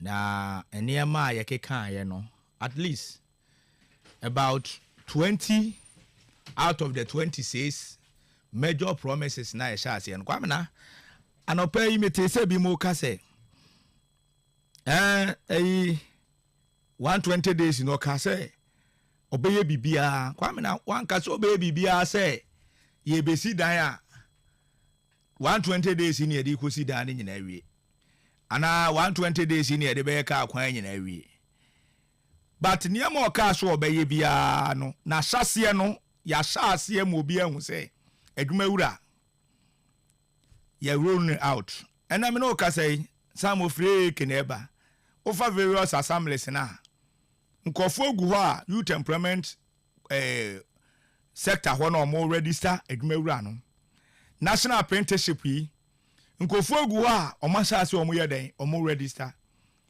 mahama case o ma hyase mo wan pani na mposi na katua hyase se ba bosumi nsia edi kan no yemfa ngum ema ne vice president yema me jina no poku ajeman ono so se yemfa ne bosumi nan ngum no man pani ahye ministers ni aso appointees awa form nyina se obi amfa ne bosumi baako e de yenye den entum nti na wade short code nso aba se Ghana ni bia so a owo pepa ya de srede so opeso obo amadwumade ne koso no bia so no ono so ontimi mu abi wo hwa yi levy a ye ka se be yi afri ho a kwamena ye yi afri ho na yi levy bia ni ho betting tax eno so ko ye wo bills bebre wo ha o mampani wa hyase a watu ho anamo nti nsam o mampani kan ye ne de me gidi se ministers o ka so be first sister eniam so aboa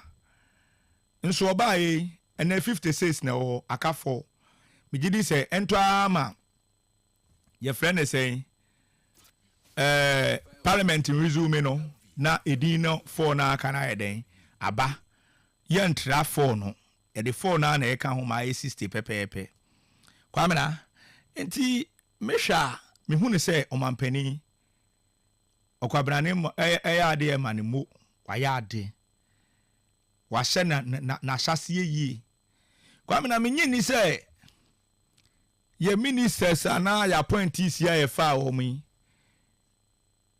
obi a hyeda ye ketasehye ne proye bi ma abedadwa 120 days nti ni nyina ya na mo papa me hu ne se o mampani ayeden watu nti de o mampani ya ne da no eye adansidi a watwade a kire Ghana fo se osia obeyo tie nyina mpa ye papa na esi abobi ma no minim se ye nuanom yi omo opposition yi a ennansia na omo koyi omo de omo ye ma kamfum so obi ayeden asase eba enura na obi ka kire me wa bi se na ndisi fo omo se maye ye kan we no maye we so mato light bill kwa na light bill ya tumu no ade so obi a won pese obeka no kure light bill ya tumu no ye nyina menu mienu anim akenkan asamte ya bi nimpote se MPP for call IMF conditionalities ni am omo kwhyehyɛ ye no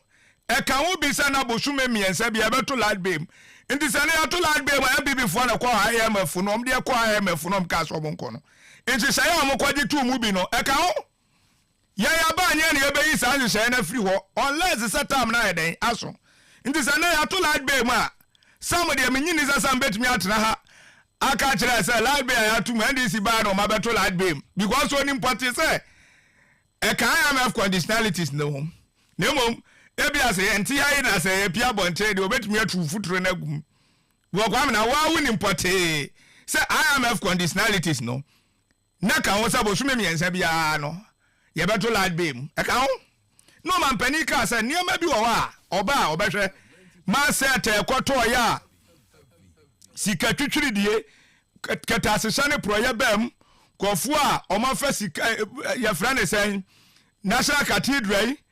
COVID-19 ni nyina no wa investigation ase a it is in the process a omuguso omo ye den omo ye ameda bia me ka say obi anu obetata obi ara ade bia wa wo fi say wa ye no ye frɛ wo na say ukonya botre na sa finance minister obeba bosum we bia yes nto oba ordinary lawyer fo akọ ya bo asam kura mpeso mbusa mabusa no ni wo so wa okọ sa Ghana ne nyina ye wo inia finance minister ba ya no say ne bank data bank yakobo bosia ne percentage wum inu no so no tu abanfo so nkobo bosia no watu yafo a ne yabobosia no so wanya skatwom nti se yom na se do ya na papa onfa no huni se be finance minister sa ba nyina no se takwa so to o man mu menyini so bi adna ko gina ba biala what dey say na atofo se ade ni ko gina meba finance minister ni case na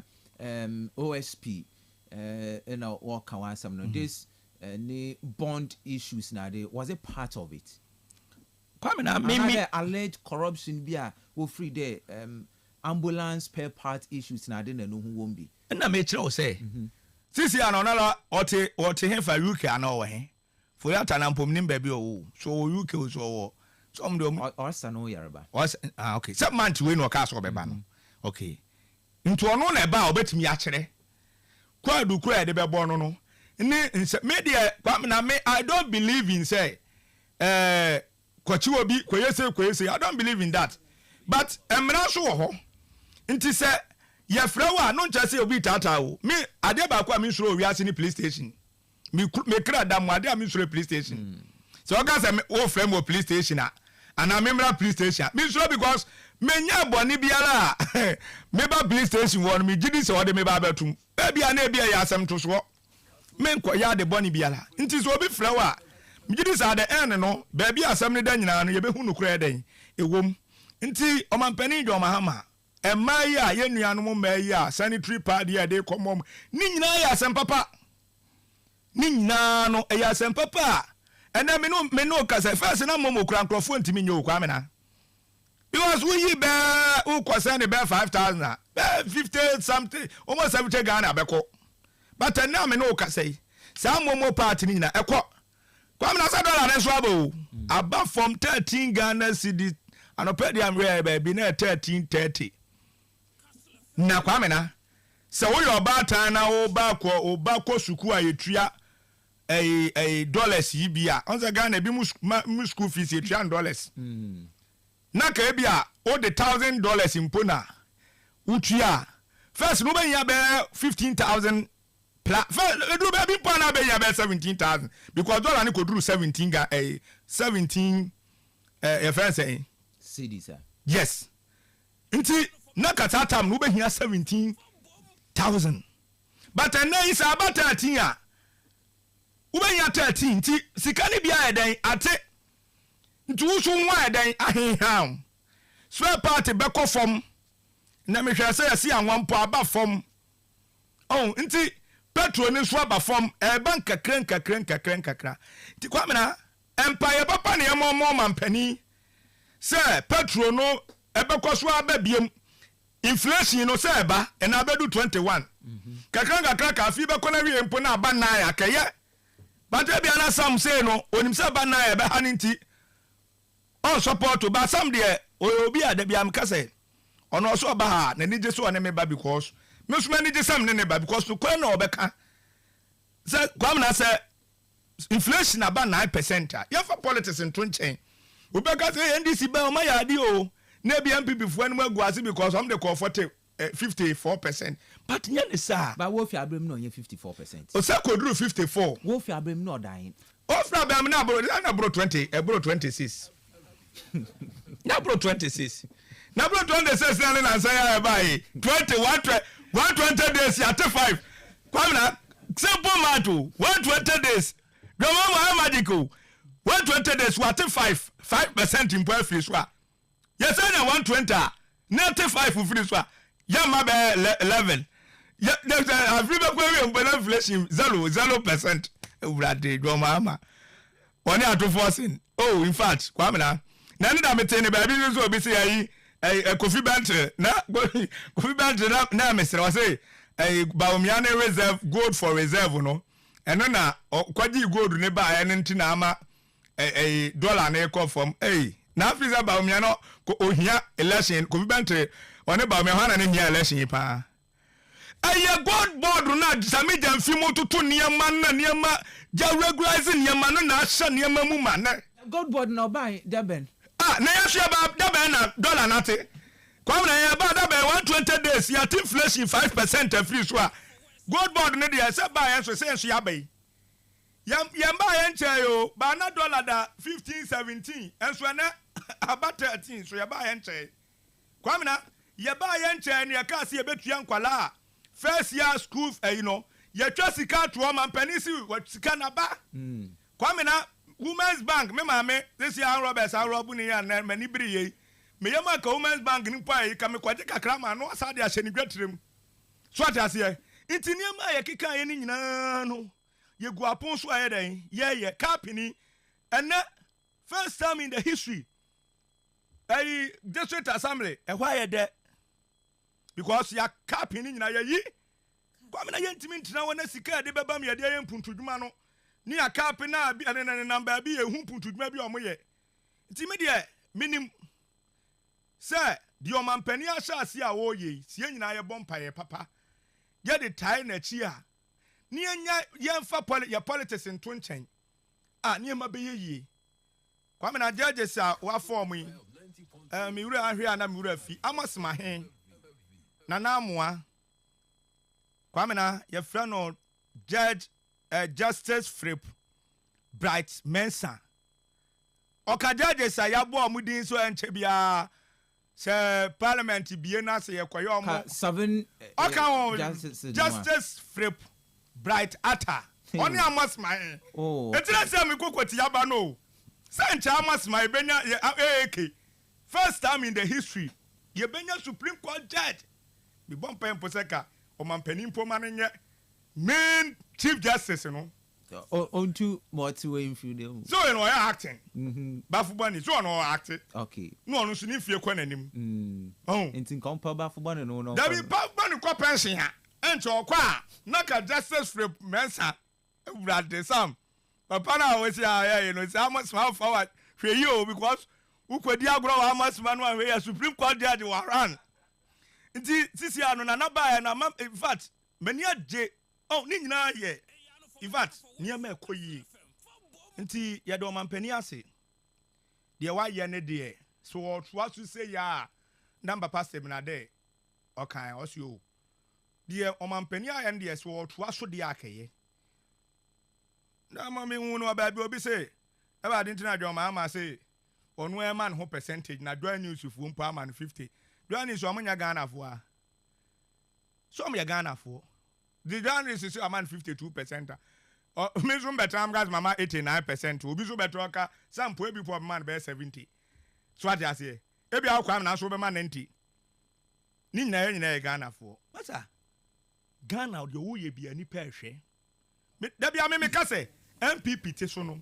Yes, be a politics. Who did me that year? Who come and did me that year? Say, Abra MPP Tessuana, MP. The former MP. Onyema bi ohon wo ye no anye ne yam betra me dan me beka na mom se me kan so na so mo ye nso a me betra so am ye dan me bo na ba so. That is democracy. Ese ye ma no kura di anim because ye the politics nko ade na papa mpa na ye bia ani sam ba maka se nyambo ochina honorable Felix Kwachofosu oboa mankwala no ya mo nkonwa mo matena nko ye gwa samre ho nso mpo obo me mpa akoma che because school ni bi wo nkonwa no bi ye dey eni wo the papa abroad nkwa road yi ye the quota agusu a enema be kama ye dan ama ye light electricity company of AK nya Ghana de no AK kwa kwame na bi mu de dasumu empredo ayawdo a whole lot of communities okwa as a transformer say brimswa piosika for ebi ma dasumu more than 2 weeks yes electricity company of Ghana for say bibi wo wa mumie hu say sabotage nso no me de men ka say sabotage because ebi ana fidie bi na but mummi pa munka say de be yankofo be hu so o house na wo ho na afin o che afin transformer say duru ba bi yankofo be ka say boa pae na na takra be da se Sam Akaba Enia meji de bibi aboko. Oh nyame na dom. All right. That the same first kind of the hache. What is this mu ayemfa na ya careful because when you Supreme Court judge atakra him there me attack. Okay. See now opera the for na yimpa say wala we are na pede e fine be pede e fine so e fine. Yes nya o baby as wa adwene be fa. Problems no dos. But tembia na yankopon na ɔdze Yeah. the ɔdze ma nyimpa de sɛ ndɔ mfa man is or nyimpa ne discretion ɔpɛ ɔdze ma pɛ ɔlmfa mo nti aseda na ɛdze ma nyankopɔn dɛ ɛmi de mi so ɛnyɛ yɛtiefu nyinaa wayɛ na adom ma yɛte nkum na yɛwɔ nkwa na ahoɔdzen memfa da maakɔ nyinaa menkyia Kastle FM adwumayɛfo menkyia adwumawura ɔyɛ maame bɛde panyin ɔgyeku baabi ɔwɔ biara nkyia so nkonkan ɛnde da ɛna ndɛ me nuanom bi di wɔn awoda nti ɛnde da happy belated birthday gifty dɔmɛ sister Grace ɔwɔ municipal sɛ yɛ atontɔn nneɛma bi wɔ ndɛ ne birthday man happy birthday minchi MPP amanyeku nyinaa mehu dɛ yɛne former flag bearer ne thank you to Onogudo at a point na nsɛm bi and one thing I meka kyerɛ obi ayi dɛ sɛ soja fo kɔko ɛwa na wodi nkugu a ɛyɛ kɔnwɔ camp a asomdwe nyi hɔ because obiara pɛ dɛ ɔkyerɛ dɛ ɔnyɔ no na ɔyɛ obiara so pɛ dɛ ɔkyerɛ dɛ obi na ɔyɛ nti ɔde kasakasa but ohuruhuru ɔbɔdwe later and they'll come back and re-strategize na yɛakɔ nti mekyia MPP fo nyinaa Cape Coast South igye bi a wɔahyɛ ase wɔlo sɔ yɛbɛserɛ dɛ wɔma ɔnyɛ bɔkɔɔ ɔresɔ wɔn MPP amanyoku no mu ɔlo sɔ wɔ Cape Coast South mpɔkyɛw wɔ MPP amanyoku no mu ɔlo sɔ wɔ Cape Coast South because aha na mo mu hu gye bi anti na wo ni na me mese wɔahyɛ ase ade bi wɔahyɛ ase bi hun first ansa na anti wɔahyɛ ase wɔ party no mu wɔ Cape Coast South menka party sɛ mese Cape Coast South ana pɛ dem ka Cape Coast Cape Coast South okay nyo okay nti sɛ bia ɔyɛ kase wusu no prayer yɛbɔ hu exactly nti ami na mehu dɛ gyansan wi yɛ tetetete nti mesrɛ dɛ wɔn bi ɛma no ikɔ ne yetim na asomdwe ambema yɛn na ɔmfa yɛn ho mpo ɔbɛfa yɛn ho nti ɛbɛsrɛ wo ma ɔnkɔ fam na all right na memfa nkyerɛma ɔbatampa sarafo okay another His Excellency will address the nation on 21 days in office. These things in nyinaa meka dɛ ne ultimate effect on any den ɔyamanyasam na ɛyɛ but when it come to the real governance these things only effect biara President Mahama na le nyim dɛ nyɛma bi wɔ hɔ ɔkan a ɔnyɛ adɔbɔtum wa within 120 days but ɔkan because na wɔpɛ vote as we speak there are a lot of reality checks are all done on this government. Our backtrack in Yamabia and same work can. Amy to me no one uncle call for it. May call for the at least. It's time intended or a simple on cancha Ghana for do Mapon chow. Casabi or McCain. Name me him dead I'm not see. Because I'm paying that oku far said the madam put out to the door. Me that I'm not see by a day not into one fine chain. But why end them nella why no teacher? Why no student? Why certain questions why marking no? But actually, social media, there are other independent bodies. So maybe, sir, and you may be hinted that Okanya, you should come back and apologize. Yeah, what Ghana and yesterday, the finance minister, then minority leader, all catch Ghana for the MPP abandoned me. Well, you wicked, you see the word wicked, the cocoa price, or the on for 60,000, 6,000. Per ton, but Akufo-Addo da akɔ 3,000 to kyerɛ we si say kwafon nti wɔn to abama NDC President Mahama then flag bearer ɔbɛ president ɔwɔhwɛ na ɔda ama na Randy Abe na asɛ Randy Abe na ɔde cocoa board na asɛm the NDC fo dɛm nsɛm na wɔkan na wɔnyim nti ɔnyɛ no kɔ wɔkan dze vote it's a video na ɔde leather chair wɔsɛ ɔmampanyin ni kwan na ɔso na ego dichima Randy Abe the leather chair odi finkran or the Katina cocoa di ase. No kakada mensem che cocoa farmers there. NDC ato forcing. Onye President Mahama numina akuhwina wodi the chairman. It was a political thing. They wanted their vote. Tina wakanda. So they are backtracking. One chairman, I said dunkate, say no responsible government will entertain double track in senior high school. Nti President Mahama Babenima on us the within say on my time be on year 120 days within us President Mahama so in 7 January per double track will be a thing of the past education minister also then also they cannot unless 2025 or 2024, which also 2026 or 2027. Meanwhile, the introduction of the policy now MPP Abanzabe and Moka in there, what prepare to whether by 2026 or 2027, no way enough resources, facilities, various secondary schools in, and then double track in the Boko. Into Washasi, as we speak, there are some schools or Ghana ha no a double tracker before MPP if you have been no double track. But all the category A schools, you know, because I took remember no ye the Ghana ha obi apre no boko infantipim. Obi apre no boko Augustins, obi apre no boko disco, obi apre no boko Wesley Girls, Holy Child, infantiman. Into pressure on that school near too much. Into aban moya and okay, yeah, free SHS. Into dom naba. In this case, a school never for 700 about for 1,005 or 1,004. 1,004 HMA being a kakra, monius and kakra. And out of this policy, it been my graduate room.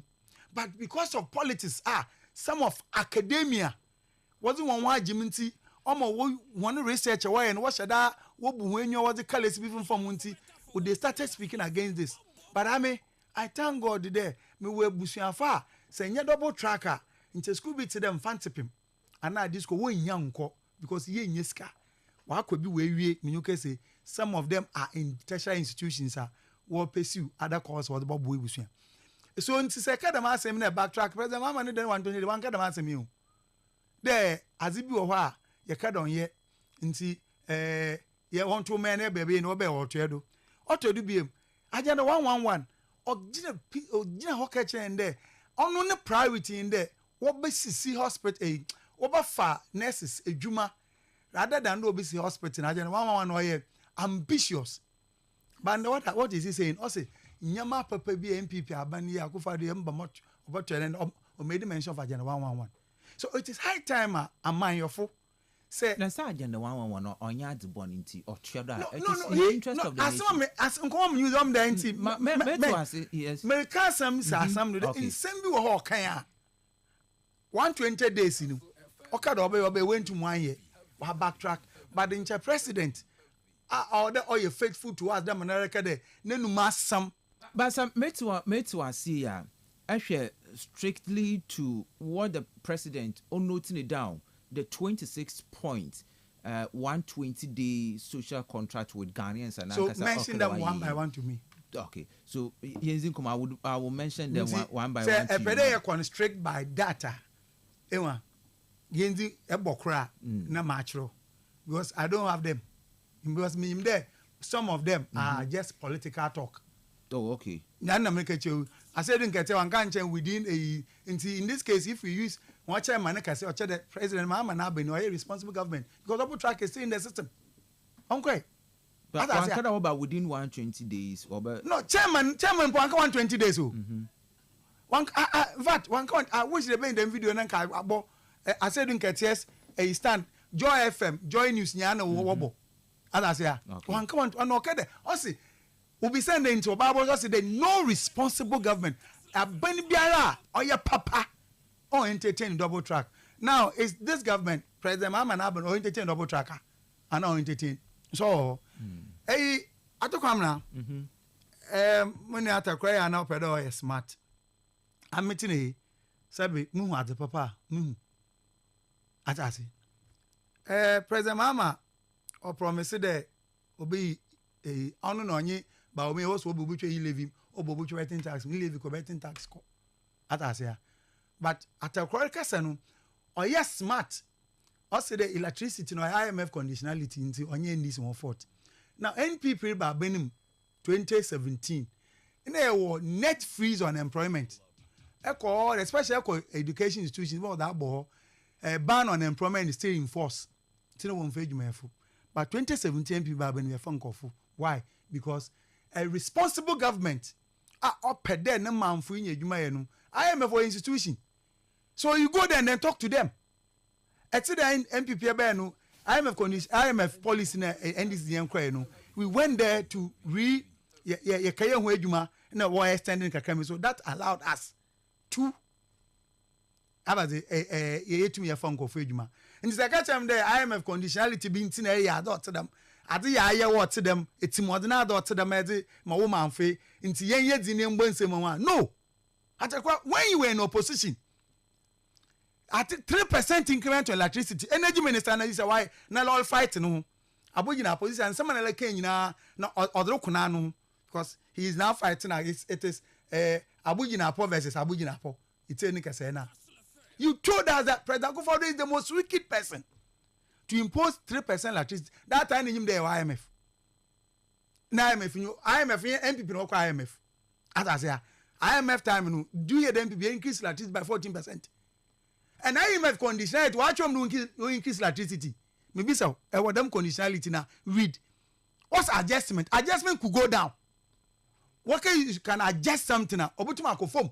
Obutuma ko sol. Nti say that's not cost man for say nyim there. IMF conditionality no anya papa. Onu nti na gina Ghana full condemn NPP. They ento abomo na bebe en papa. Nti the best thing for you to do is to go and renegotiate the IMF. NPP yaba be me Okay, Oforata led finance ministry we negotiate IMF policy on yen cry and a net fees employment one phone confeduma by 2017 NPP abane phone confeduma Ghana public sector. That's the responsible government. Inta asam na ore kan onje ka betting tax nyimpa Ghana funya ucha better. Betting tax no affect obiaro. One ucha bet no affect one. E levy san yemumu transfer on count baka chemre electricity 14.75% no Ghana you be one also linkan tell me Ghana you be no also the 14.75 electricity percent what that to me electricity on a luxury be mu or a necessity okay so also there obobo nkronkro bi we hear light nto odo kaka on the light no was the brown one what to mo or 14.75 into obodo bobo ni ma na do babaji anana I have smart pedeka. There's nothing like IMF conditionality. Ni nyina ka ho na de campaign we need power. And me believe in the aza obiri ye no on ye no. E kada on ye into one form was the you don't come and do the same thing. And the member also there you people should when ya George no abote. Na me come to na nko fe casting boys say we fire you. But better na we fire na sata na oya de. When the time comes they will fire him. I'm telling you. Cape Coast he nyina penny ye. Now, atoko amna Ose Oforata advice Akufo-Addo na abandon ka jibu se bebrebe o send the bossen off on the bank insi Nyankopon ehu team there recent finance ministry release one bookmakers him there data Bank of Ghana him there data bank bond you know why they won't yin data bank has been with the NDC since Papa J's time ever since data bank what's away on your government of Ghana aye djuma inti Oforata na oye share with the data bank by finance minister nti ina wo to dem futu nugu na nyom odugu Ghana for him there sika obi mposi sika wo giri nyo skugu data bank Ghana abani sika wo di kugu private bank atakwa what we timodin fudodo wan ya do only this abenti wo de be win film data bank shem bibia bond bibia wo di bia data bank ho nti ncha bank ni ya bank papa no timodin bank why din yin film nti private catch bank for there data bank ya bank papa we Ghana for sika na wo so ba ya enye ewi bank be adwuma bank o wi emani sika no wo so nti se data bank wo kono kai a transaction magana bana oye ndisa abana won tua wan kawa won for commission ma wan percentage data bank won ja abasem ke make them asem all right now another thing just a minute no me baby atakwa na atakwa ka se baby oh time now atakwa me kan cha on there Ghana food shouldn't be too much joyous over dollar fall because Trump no policy no we weaken dollar. Investors in dollar are now shifting their taste because America them trade tariff war na Trump with China. China is one of the world leading producers. Now China mfanya manko US mfanya manko see dollar na why weak. Inti so be papa be one chance in here. One chance in here because Trump on your policies are what you go criminal dollar fall. Policy ban one policy abeni be what they go akwen ma ma dollar no is policy ban gold board what to go down gold board what to go down your Bank of Ghana is you Bank of Ghana is an institution. And a recorder as at 31st May 2023, in the gold reserves of Bank of Ghana are 8.38 tons. No. In a Baumia advisory President Akufo-Addo, more introduce the Bank of Ghana one for city, one for top on the them gold for your policy. No, yes, been to Bank of Ghana what to gold. No, what the gold now world market. A quarter when your dollar that or you know what about. That policy increasing as at the time I NPP with Abenim 31st December 2024. No, you reserve oil 30.57 tons of gold. Since a gold ton or 31.9 into high water account, gold board high water tons. No, gold board that many of you said gold board no, but gold board or better bender 30 tons to 31 tons difference. I never carry gold board into a dollar kufu. American is one of the largest economy. And me happy. I am there. Because abanning che bibi nchire there. Rofa nchendo them ABCD na ya yenti. In on my henny CD no years. Dollar is falling down. Hey, cardman miss. Cardman NDC cardman miss. As much as in there. When the this boy offended Manasa Uni Azuri. Also, when the fundamentals are good, the exchange rate will exalt you. And now, also catch and there. When the fundamentals are good, sometimes your competitors' currency may be weakened. Dollar is weakened. It follow international market. Okay. Dollar is weakened, and every international currency is appreciating against the US dollar. Into master Ghana ban, mama the too much. No more on tenacity. No on for measures. On for susum. At least gold here what to about America and the gold in what was back in yesterday. 1 ton more because 30 tons as at now say 120 days 1 ton pen was that count, which is no good. Or gold board. All right. Or ne nyama or ye unsa sunti no want to mungu galams. I took a medical series we kokra. Myself atakwa saboteur. I was just Senior President Akufo-Addo. Ncha President Mahama nche binu wunte no odorinda. This is a drip machine or national coordinator. And this will happen national coordinator. Drip on the bay. Another government. Or a business cabinet or initiative by a government. Yes. Into a wow or district coordinator. The monk of Funia Sanya drip into we need more than mono. Them them a cry from boys.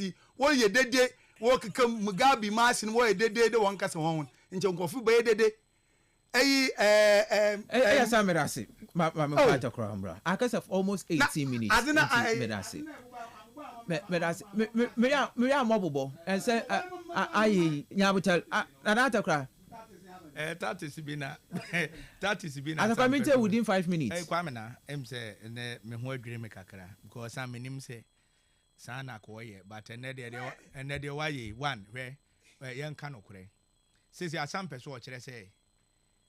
Say do agongo mo bang and the parkwasi no mo bang no mgun deliberate no the goon tiki so buy you data bank. Yes, as some person canon. Send easy for buy and yes is a data bank and ya about into your jama data bank and that's what. But no, Jamter. What position no because of Ken Ofaratinti was it data bank day. Nenti Kwamena. My father minus in term. Finally, Echo Roma. There is a white smoke. Into a pope has been elected. White number. A pope has been elected. A pope has been. One more appear text it in finally, white smoke. A pope has been elected currently. A pope one more appear text in the one more announce, please. Yeah, so that was a bit of information. Supreme Court judge. Me send your pope. Me am try there. Kwame na yampo na me nkwa na. One more appear text in the one more need. Me na me kwasef no. Some me my servant. My servant, na my servant. Nasa Roman na me kwada no ba me kaka. Atakwa yin nkomo na what body na yebo. Na sem wo kan. Ye besere. Ofuriata ne bank data bank.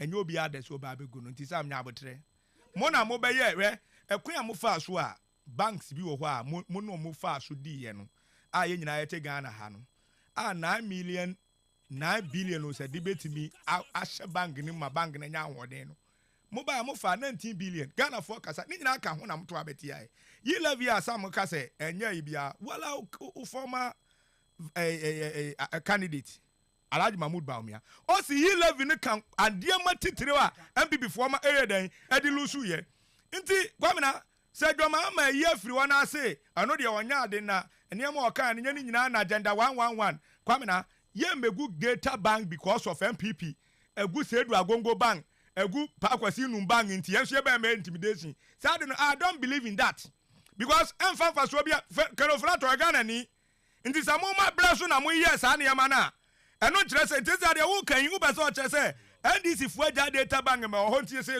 yesro data bank but ye data bank ye de asembia follow data bank no ye yoma ka fenyo ma kin be kwa demonstration what I say ka fenyo ma kin be kwa de opa me yanka say data bank and the data bank for my man was the MPP begu pa kwasi num bank ube usa fenyo ma kin be lead and na fenyo ma kin mo te Ghana aka kire say Supreme Court judge Mama Befa Nipa 7 eye musuo from 2019 dey ba how many judges MPP appointed here and me kro mo amasma how many judges me kro mo amasma he abaya judge ni ntia mo ya na oh koko quick one koko kwamena unim say Frandiabe sa sam ne da na me ne mini aba akobetena m ka chen say ame in particular sa sam na no kan se ne nyamfuto no otu but quickly because am ko hwe mu ana hu say ya platform bi obi di abeto say e fake yi me kan wa Frandiabe aka kire say koko no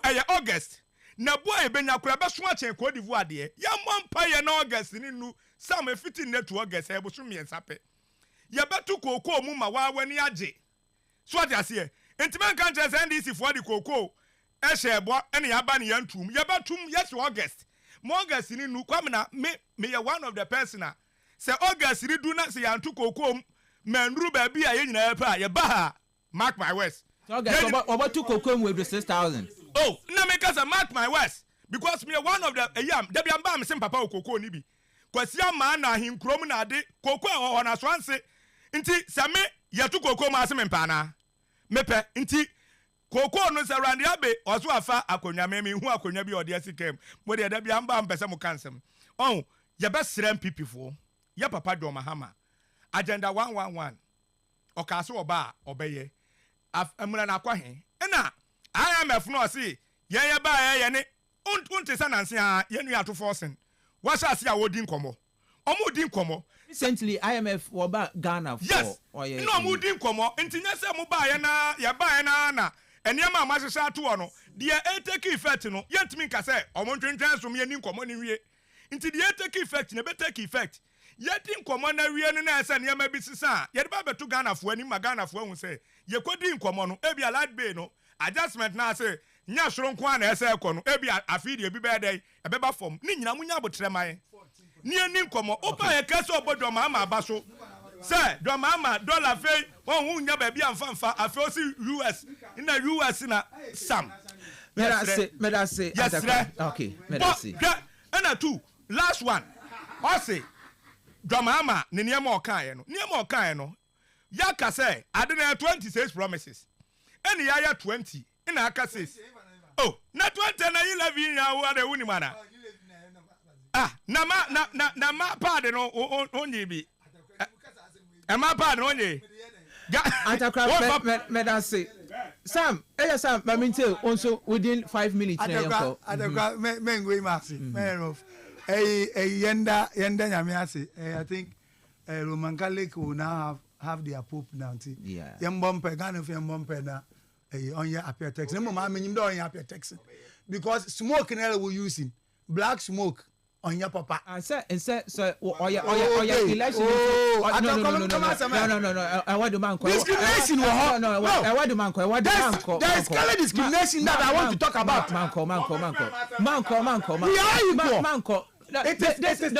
this is not the first time the black smoke and the white our significance what starting black man I pope da for the history 263 the or history so. of the Catholic Church, black man are pope that. Where one. Black man are What pope find that. them? There has been popes. Why Why black? It is not true. Even what's it? No, you don't know. You don't know. So Pope Francis Francis is not true. is the first pope of outside Europe. Latin America. Latin, is the first pope of Latin outside America. Europe. Yes. Europe, black fugwa. There are things if you are discriminate against black man. Please. Please, don't go there. The church has different colors. One people. The church has its history and then culture. Everything. No condemn black or please. It is not condemning Obia. No. Yeah. Anyway, mama congratulate one. What's when you poop? Yeah. Yanshed is now was Baba. Now, baby, the baby was Pope is one of the world leading people. At a cross, some American on Tomasi. You see, say, propaganda, not propaganda, no kutiawa, na jatu. As some American there, and my gun of finging outside there, data bank or your banker, right? NPP, Abanasha, that's Aban, what do you wear Manisika? That's why you put Tagan as more catching kind of thing. De can offer well like etem paka can offer tedi we ya no de nya no ho twom enti ombra na we e kan na that down in America che the fine yam fa was American no ko the bank no ozi we Ghaniska enti bank ozi we Ghaniska e don wanyi na ejuma this is a simple question I know atokra saboteur power easy blows no nya be saboteur enti mampa na mekan all these were propaganda. I want to put you go for you. At a video now, can for that a grand abate or not a fake. Wow, Marty. Video now on your guess I said it. Me young car as some kind about to cocoa prize him. Until I was basing in Master Yamazina Randy Abenica Sena kind. What video no there 6,000 our kind was a political talk. Okay, an hour. Okay. In this August about that's all tomorrow Ivory Coast. You know, because CCRA cocoa price Ivory Coast was watch on August, but Ivory Coast what towards him into CCR small girl or that money here for or the cocoa here, cobo small girl woman, small girl and codo. Into some American in there. I say, Mabaka the President Mama Abbas. Now, not in 120 day a bottle. And then around marking on a score no 90%. Shamma Muslim cross the 80%. One promise a woman 80% 20%. One was called. But I'm so as ordinary person I'm tired. And I'm also men who there are things if you are kind, the G voter, what by want to me here, true or false? It's false. Or it's true. Tell me. In that on yet there will be impure be nasam, but my one answer, no answer me there, no massam no bond. So we can master the assembly of a KB or children. And this appears the mamma cast some now, some no canoe. See, I know time asked to me and not a chin as man can. Now, finally, I say 2017, a judge is appointed. Judges are hands on retirement. It's sometimes fair.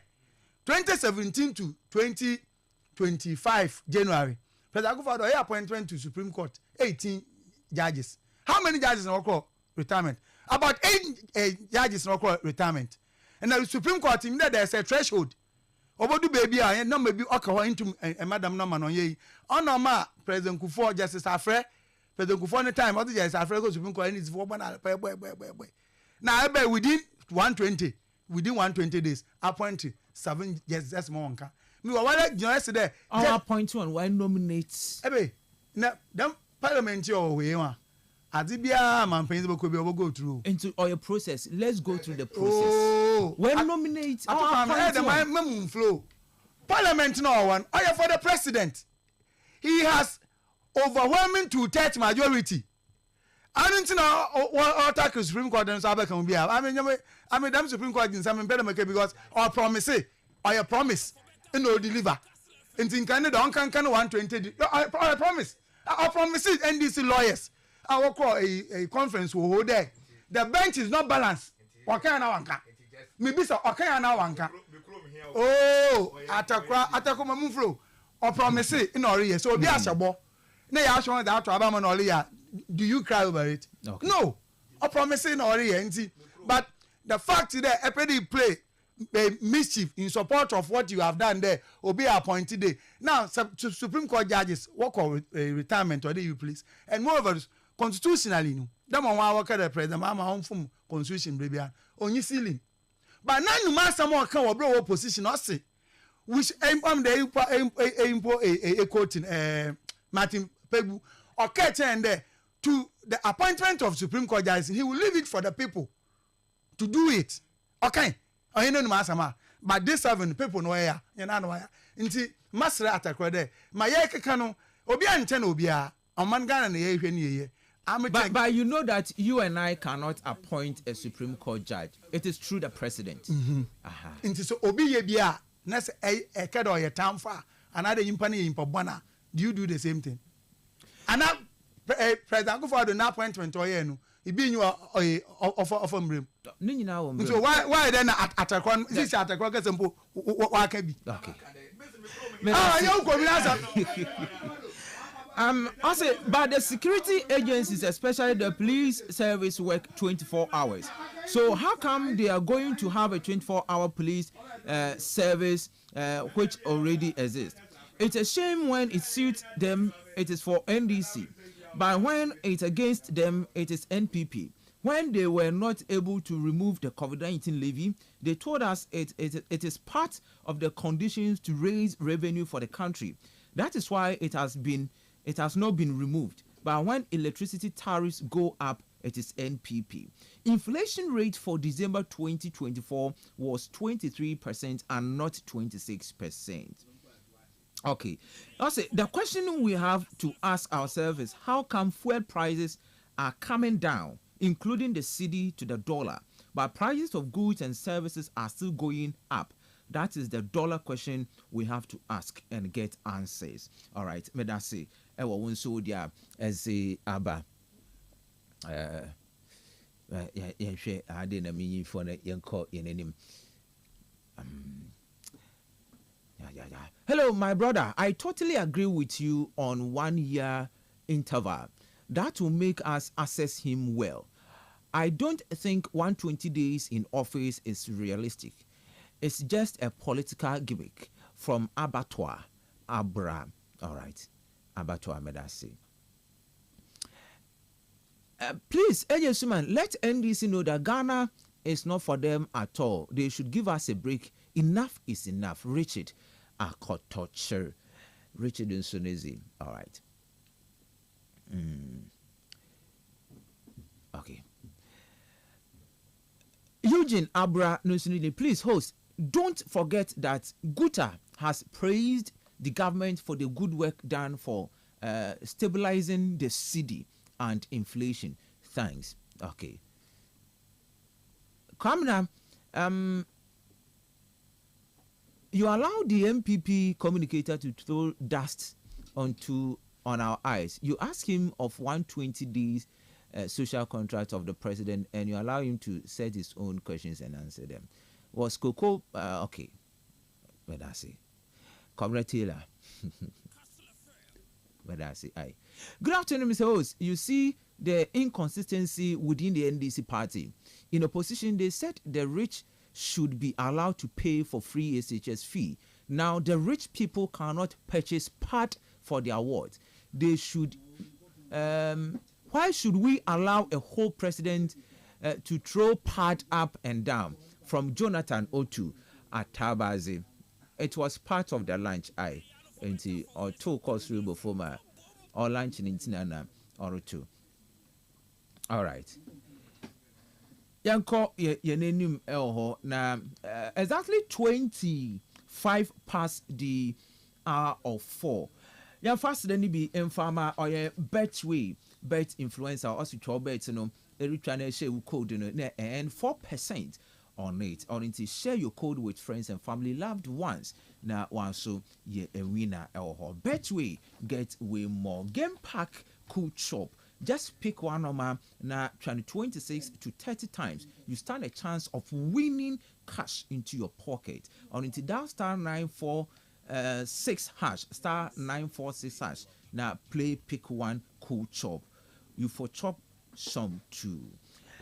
Tell us Ghana Music Award on Chebi Obabado on into Washington special bundles was the armor. Also take the advantage of our discounted bundles this month in celebration of the Telsa Ghana Music Awards and vote for your favorite. On into every purchase biara ebe use the TGMA bundles as they are turned automatically. You vote for the artist of the year, most popular song of the year, and Afrobeat song of the year categories. That is your artist. Another favorite about towards the Aman. Dial *700# or download the Telecel Play app to bundle now and enjoy the savings while showing your support. Telecel connecting energies. More messages in Embra. You stream it live on Facebook. So join us on Facebook. Na yenzin komo 0244 743 143. Text message, another WhatsApp message. Fabra na yenzin komo. Sam. Ma membra odo na yenzi inkomo. Edubu ahin.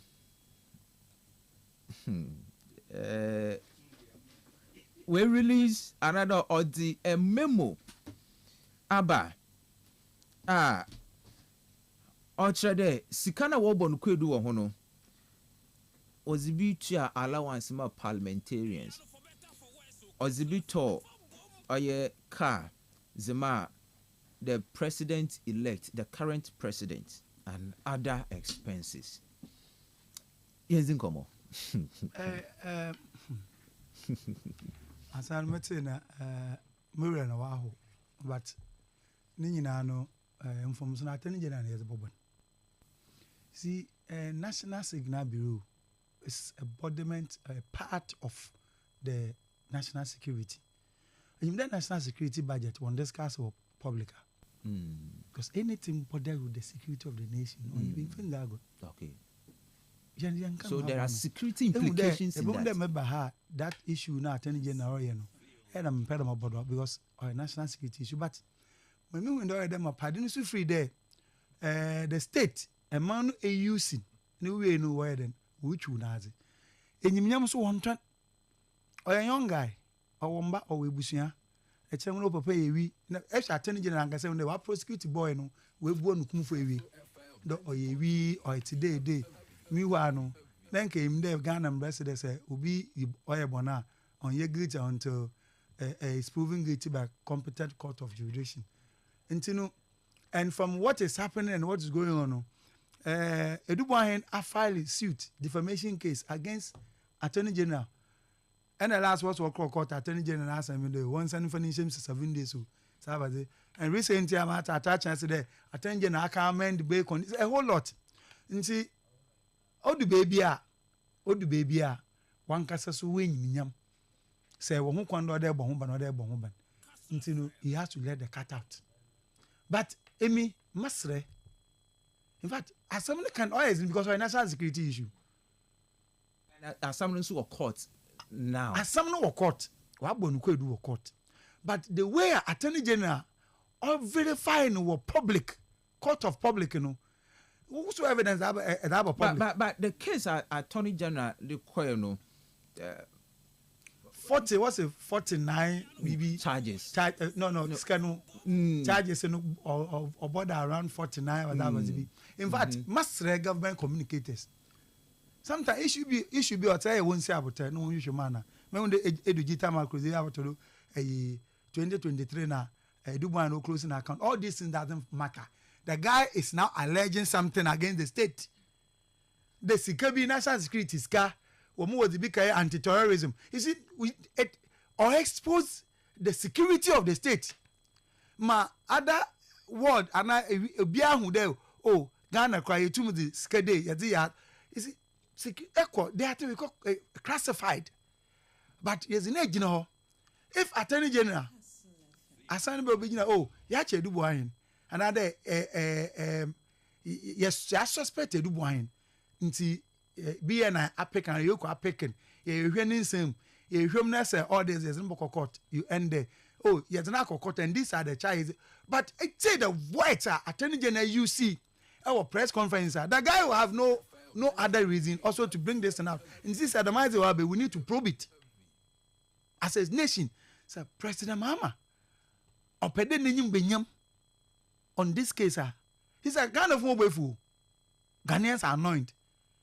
Nti president ni aid president elect ni aid pen ne dem scan no because ni nya was also 56.770 million was my president aid or to car for president elect is the mini problem where yet atoka manyute baby meti Sunday there's a good reason why my woman mpanyinfo baby what na Sunday siame ma no ma bia me position bia I will not be allowed by the security arrangement to stay where I'm staying because a national security asset and you can be to my kidnap over not what they take ransom from the state the sent papa bi wo honti in o man panyin ne year 1 more year adwuma biara sent papa bi wonti o man panyin number or the man bo won ban sent papa bi wo honti na nyam nti so president elect what to car man from national security budget must it come out.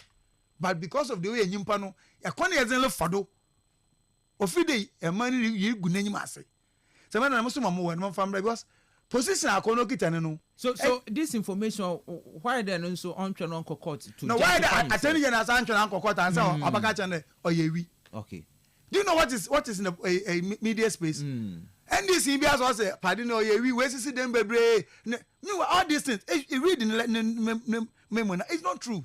Nti why they yeshada na ye nyama bi enwa they yizugu ya yenwanyi mase awe da na A+ attack keke bi rather attack on was A+. At end is we team at A+. Why in lem? I'm telling you, if you know all pacho, but you still have those write up about a Zoom Lion Sikebi, you have it on your wall. It's ever get and or your fake account too. But the rate course on ye. NPR, what's a pain now? Cause be on Vatawano. At 8 now you're no way. Into Masre, them case about the way. Yen to Monda what trial. Yeah, we need to be at least by partisan probe. Or the issue, either door and Canada Padino, one away di. Uganda Sikadu do away dinty. In Osha Mazin and enjoy the man and a yan casting with Banti. Most people come in among what could be Monfantoto, a president, no do. President aid me and because okaka here defense mechanism cry I know it's dangerous. Okay. And I think as we speak, in fact, Attorney General Kasano, President Odosan, because if they agree, you bring this government down. All right. Because this issue, say I catch on the probe, and Ghana for you won't probe in secret. Because we want to see that not a public. But national security budget, even though we budget of parliament, we have national security. Even committee of parliament in Krano, whatever there's a certain people are was select on way the million, but he had the journal about that money, all because Obi Pede Ogo be any massy. And see, more important, a do buy more important. But me, baby, or send me shall be. In the meaning, more could do nimu. What's my man Ghana? Why you more them placing was over 20 years now? Since October started a rolling time or started or Juma, one kaka. At a certain time, no, you more being a deputy director, a former president, Mamiani, first time, no, a deputy director, or now go for the band of appointing and substantive because of experience or so where's the one cry now? You can't one thing, but the way and manner, Attorney General, my cousin, my castle was I in said, NDC fool, I didn't be there. Young can some good part MPP part paying free one way mass Ghana fu yan ye Ghana fu ebufu to the stand there say you carry a blessing dey mumpa Ghana vakedo one tribal man and on the entire some see a press conference where attention you say attach your quality attach and can say oh yeah but me can change why mistake but say on no kwa no why ni nyina no we find it master that we need to probe it. Okay. This can also because Attorney General and China and court and for any charge even before call be charging and was not to a 10 room Magana Funya Bian way food. Into no so about tomorrow and we give me good. I say some finance. I'm say as someone a dahona ya some mood. Now, baby, or how many some be arguing, baby, or so a minute in arguing. Is answer or send a casa assassin. Baby, I'm an men a yard granny say. Me ala Mijina baby me a check from 4 down. near che cromfo no a drew baby or more brono. Obi ogyina ne baby cry cause also can many way in a quay, no what was him. Nti a one am ne ya adwin say betimi aba say ebia adubu ahen pese ofa kwan bi so na okeka nsem bi ni nyina tatis ni bia ibo nipa de odi bone ne duru baby otimi fa kwan bi so say ene me nso me kompa me ni bi mbeko Actually, memo no the table attached to the memo. Watch how the money the monies were used. Somewhere all canon. Ame be one. Me security expert. And I mean lawyer ni. But there be America say. Adie bi aye yi bia na common sense ka ho. Oh, nti se duru baby a me pe kwan baby a Sam no ordinary sem ne nam no.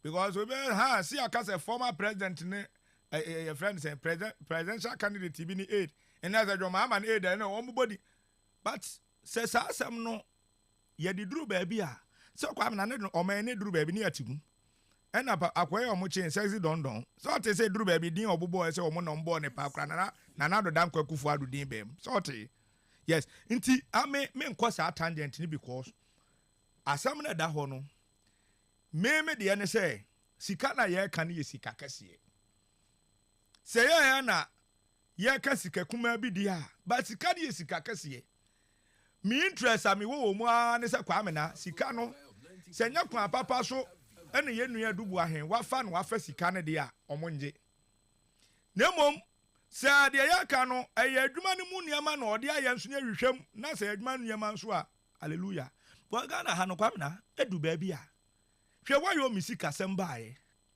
odu ba bi asam ya me ne nya adwen wo kwan bi so say ya fa ndisi fo am adwen say omo fa kwan bi so aka kan sama ama MPP fo ho aye Ghana fo abufu nya ne yebe yo na wala ready abronya ne Canada Japan mo ne mwala mo nkrofo omo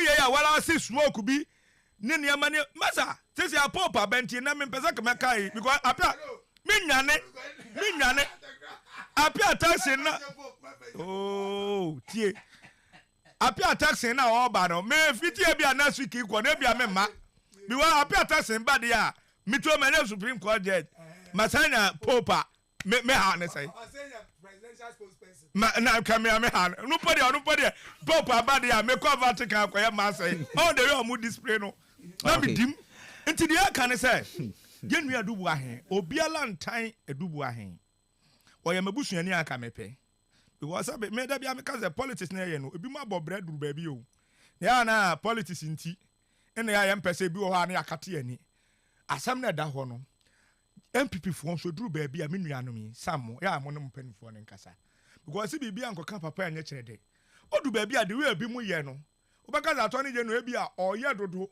onu so emlanim ni o atonje no wa law bed more than 30 something years o wonim so akire Martin Pebu nyina de oh nti onye nipa ketu o nti onu so ade na oye no onti meya de bi a etieti amra oh but the way I nkrofo ni bi so ye anhwe yi a no okina wakoko obi mpo ato asem nti ye sere wo mo me de America nyina ne say scandal ayekeka nyina no at the end yenya abotre ne hwehwem ye hwehwem na say nipa no because there some MPP anka or opposition why you me na why you me asempo am say jaka ho 8 years sika ni anye one Ghana city simpo ye ntimi anye no why you me je de anye sika ye why minister no we twe be still bi akam kwa me na sika akam mo de maami akam ja haba so as a nation we need to pursue that money ya pursue niam kwa me na sika no ya betia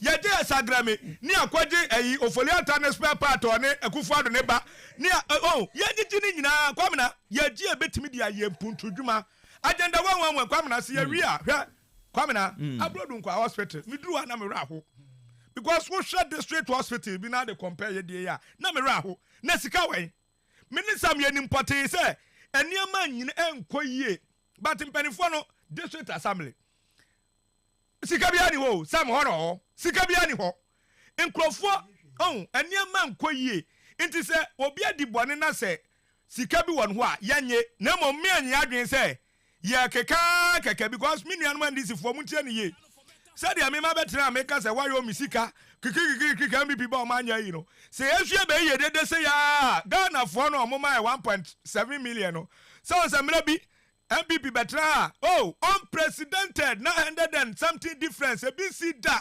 nobody na do dan kwa kufuado ye duru ba bi no obi lose 1.7 Ari ada ya nso ya nye niam ya hwe be lose no ye be ko be 3 million adakra be da se papa Dominica ye ni okay ene mpanimfu omu no omu nimu mra no se case omu do omu nsa ka nyina no omu we se de ye betumi agi sika no de ama oman no omu nye na se de ye intimidation se intimidation kakade a ze de enuanu yi tumfu trade a ono omu nya kire di kura because ebeduru bra bi no ye nyina no yetumi metra be different me da se ebusia eja tuma etiefu nsumbre mi bi ewi amabawdo me pocho 0244408046 0244408354. Good evening. Bawo mi apru si abra se kwa manka to the state obi kan single cancer for bengu ho e evidence one go fun owo all of us up ngo omra ha na me evidence say any to another fool and this for another fast and show you yeah try dey obeti you how go so what on top and this were 419 ya one go for also ela obra okwo omra ha na me that say me that say Good evening. Good evening. Yes, sir.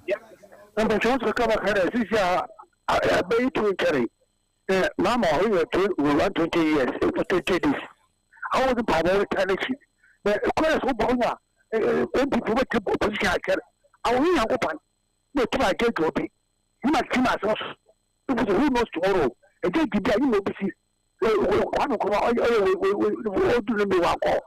What for Christian? What do you do? I would get to be.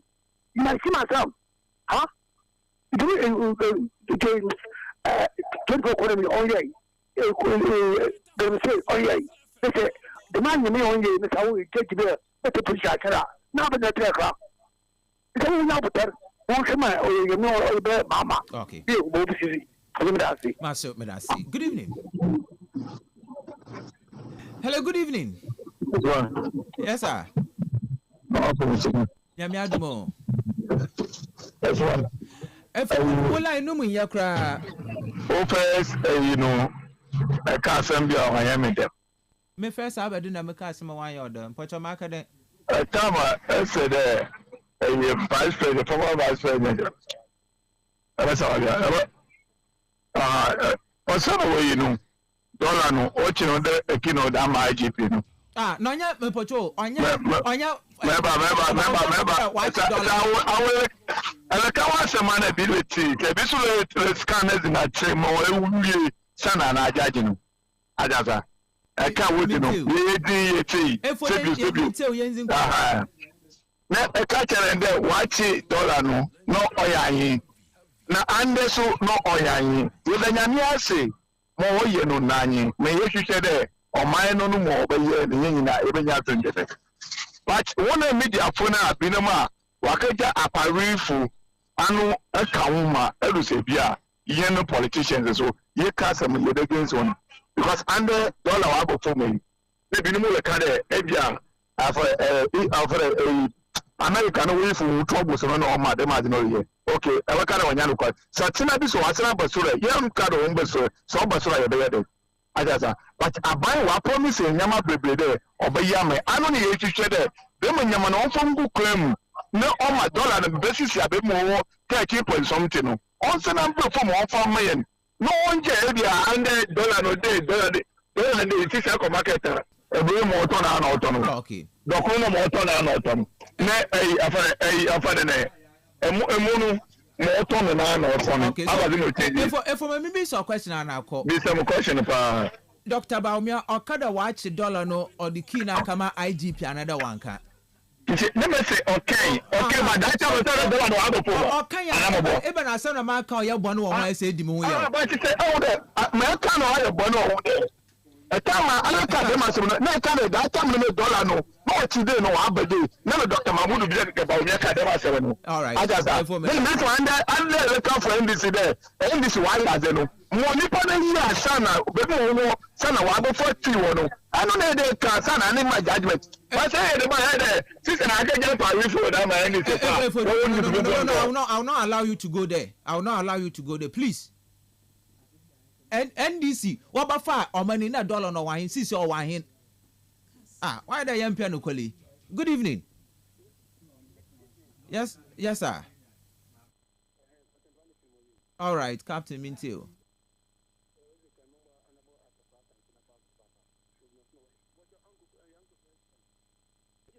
Yes, sir. Kastle FM 90.3.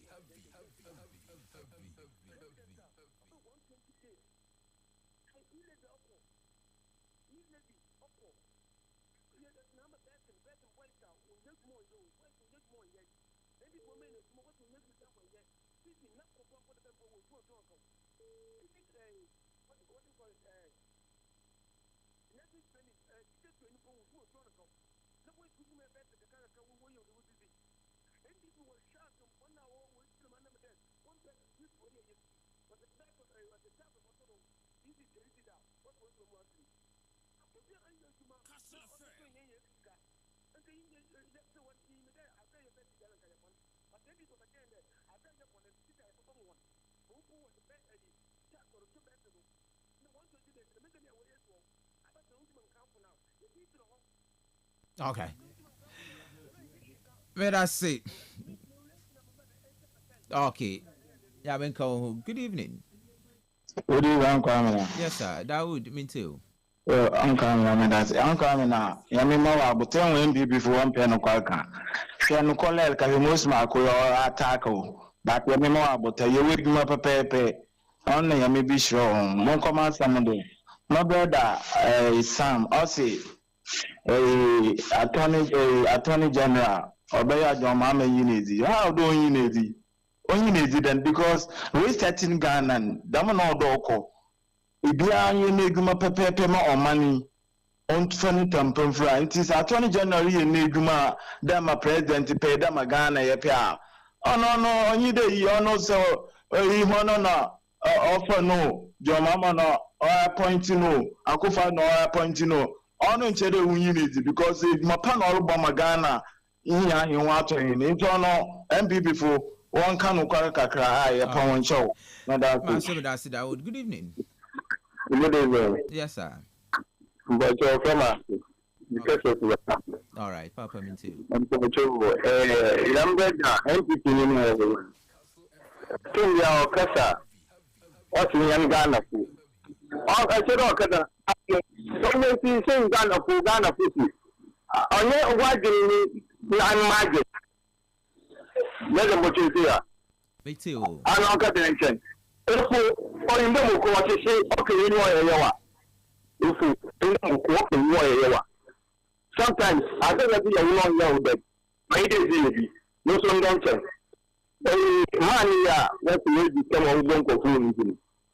Now, what's one or so kind of man, and now I'll do nothing out of my. But I want to watch a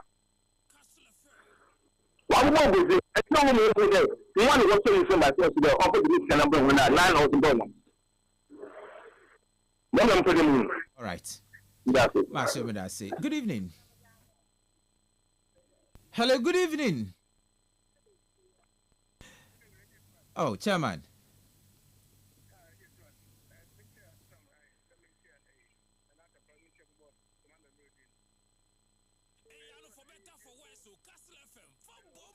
Chairman, you too.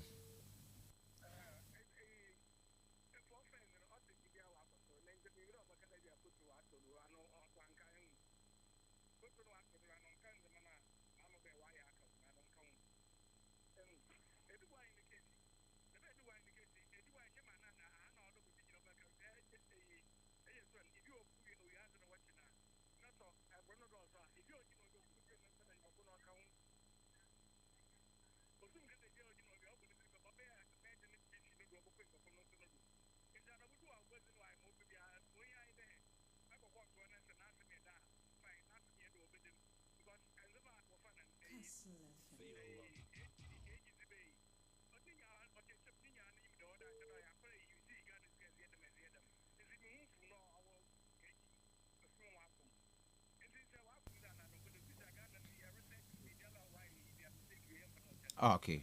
Master, may I say good evening. Good evening. Good evening. Yes, sir. Apome. Yamiadumo, Papa Pocha, was Apome. Yaminadum, no ye. Okay. Mamisha Galam say na besi da mabri wose yoma mpanyinu ntimo nko no. Ewu de so what the license mo bi there onye mine na onye aban enya pam. Nti aban no fi won no de dam license na ama no ebia 5 years no. Awuba na se mempene man ye adwuma na. Enyimida mine no very capital intensive eya sika komo onya agwo. Nti so ba no ke abani na oduma meda meye na lase meye legitimately nti sa wo sima ma meye misika ma bo kawa ma bo nyina tua mama ya ka fa ne he nti time a wada ma ho nti na wo ka da nchama mo ma one license bio during that time wo ko na mine na la no wo ka wasem na obi ni malaka ka matrechi di na malsero nti so wan fa ma ho na nche bia obi wo wa ka ne de 1 year pe I want to renew bio or today the man minds as me a wabi say we renew the pet and this way then I want to revoke that because wasn't I'm another 30 years but in a time and I want to renew I know my gun yen so what can be off and I'm saying went to my or today I'm will be contracting nature Jagura wabaju sika ani yanfanto Edubo ahene nsam ya okukọ obubọ nkrofidi a wose da Ghana fo yare kan yansam wana ka cha ndon keka yi oye sumasam ena nankasa nche odo du bebi a okokọ tansa na wa ntina so wachi police chiwumpo a osa asem bia la baka obefi wa no wodi begina do aka bibia tia wo court until you have to remain silent na dwene no wo fom medase Master, medase good evening. Good evening Smart. Ko yo bro fi edu minti No, it's young better some. Na me adia am straight say. No, no. Atakrasi enchia na, atakrasi chia no. Oh, me atakra. Fache moi. Fache me. Next MC no. Bia. Bela no, and kwese akofom. Next time na e de ne koso no. Eto wa no bono eya na am say kete this that's so example aside from account kakwa na this is odiye MC kako otero betra odi ana kako ni boarding kako se sia ni boy din chess no e se sia so ye fu am ya mea that's how no man want to see near bad day so ya boka it ya best from don't there yes above from them no more say the be ya near man go no bad day above from there what way all right okay could you masim that's good evening. I'm Jennifer. Oh ebenu phone no mam kakra ai odechi okay, me too.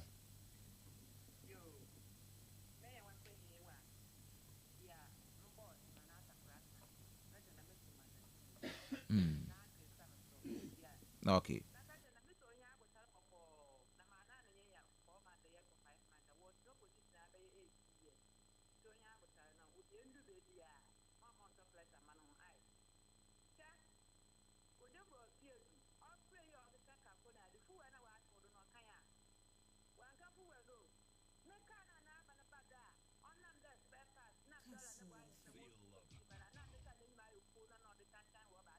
Ebe no pocho man talking on pocho yen come on please.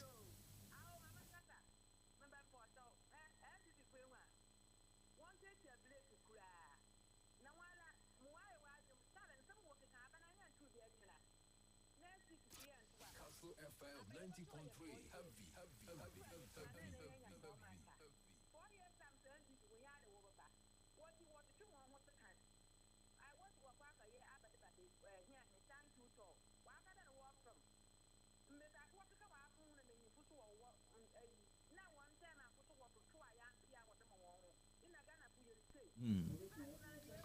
Okay.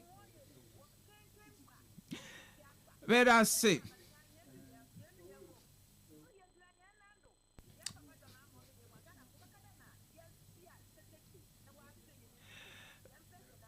Let us see, Mammy Jennifer.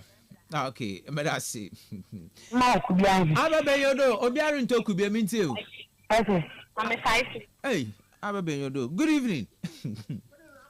Yes, sir. Kesimen Samin too. I'm a member. I want one summer work the minister can press conference and we'll give the castle some food stuff. And I don't nothing work of it. I know such a day. No one. The minimum way and make a portion on one of quality blow. After the party of the poor on a serious quality. I know you can talk to the body. And this summer, only baby, just to know for your fall. Because what's the end of food and women in you? After the party, Baba, but you don't say I'm a party now, yeah, quality, yes, Papa. And you talk with you not one. Because you have to want to then you want to make a say. But you know, you're not something. Oh, no, you're the wisdom also come on, because thank you for the way you put out the margin.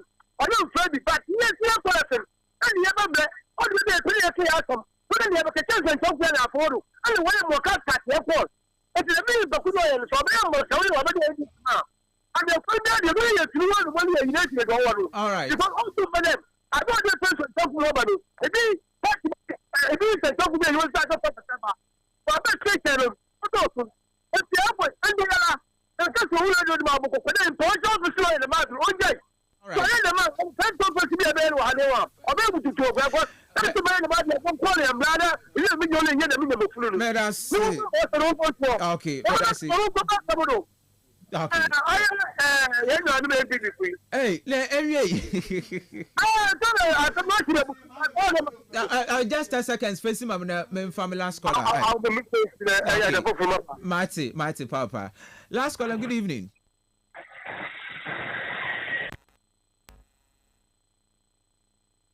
When two men do okay. My last caller Wahana infancy. Last caller, good evening.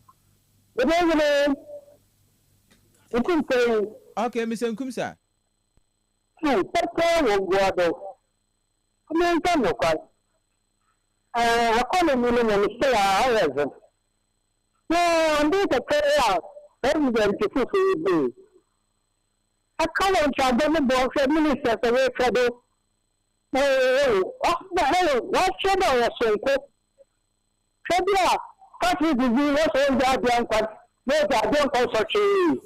after conditions. Also, it's expensive. Okay. So, $68 million. Oh, but I say, Mr. Nkumsa, I'm a benyodo. Oh, brother. My phone and return could be I. Oh, me, your fruit.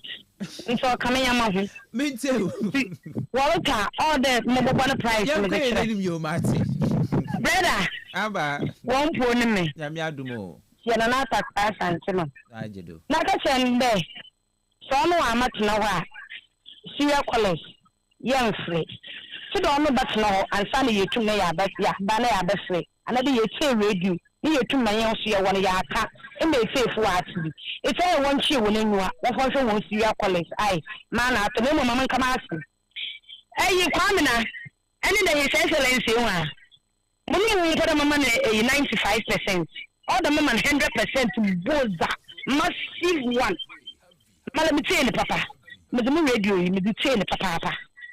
Sir, I shall be so much and this aban. That means so poor. Also to one of the other within 120 days of the year when you could pay it. Nana, my brother, son, all can be about gold board. Gold board, in Yan and I'm one of diamond. Why the Japan in Libya? Only son of one day, I do not, and then you need see Dr. Mahmoud Bawumia. I also go for oil. One for a say one or the coin. I am contaminated. Or children, you go for oil, or the choir. Mama, may work for the sister, and you are get a papa. But I say, but I say, about being your do, and a brilliant tea, and a brasso, and sodona, young call our ha, but I say, when I say, as I had the aid of, okay, okay, Nanata cry. Yo, yada ye silia kwele so mo fle nyina ase ne omo mutie nyina so yada o ma se ja program no ye besre adwobre o obi a waye bibia no penfo behwe na ye ne na kasa na bibia ye boko ye besre se bi adwuma no muni ho aye nso ye ni ho na me boss metie ya na driver for be 20 bi omo ka omo do omo hia asem koto na nimma wabua ma omanya driving license omo nyina omo asene omo list ne dia ma me se obi a ne sa kan driving license ne driver for be 20 a me actually edu omo ani mo obi a ne sa kan driving license ti ye bom paye se ne ma papa ne mla me sister root achene ono okọ nat president ni bi wo AAK nti so wini a na kwa amena mo paye ma no na me sister root achene wo wini chairperson wo wi nipa enti akwa kacha na so ntoma reverend so betu ama onipa na so ama bibia reverend esa reverend owusu de me boss reverend owusu de me bomb person eyi reverend owusu esa omo na reverend owusu de you know on bomb person are maintain in fact papa no aye adwuma nipa ya de osayi enti ye kanati ya papa reverend owusu okay aziko owusu mo one no so on sa maintain me that say all right Sam atakwa ma server wa ka say atakwa no olbaje ne pope na ne masra ne de omo onche wenyon hwe eke na there are a lot of things eke okite potentials but akada potentials be me hu de honorable Ntim Fojo ranking for defense and interiors state in Biababano and I believe that odeye the majumano no nkonka usual political football other than that no tembe baba yanyin obia ya na eza afa ho nti yenhwehwem the man sam na papa na eduba me fan do oide obi ensuru fa nti bibia na olusum because figures other aba no so oya do ogboni tirimaka I don't think the benya na did as detail as it is nti yabasre okay yenhwehwem na organiska na yabasre age de sagre misika no an ambulance can mama yiwo may I say all right Shabab boss when they were like panla fish they were answering our calls but now that they've been promoted to red fish their drivers are picking out calls nyami okay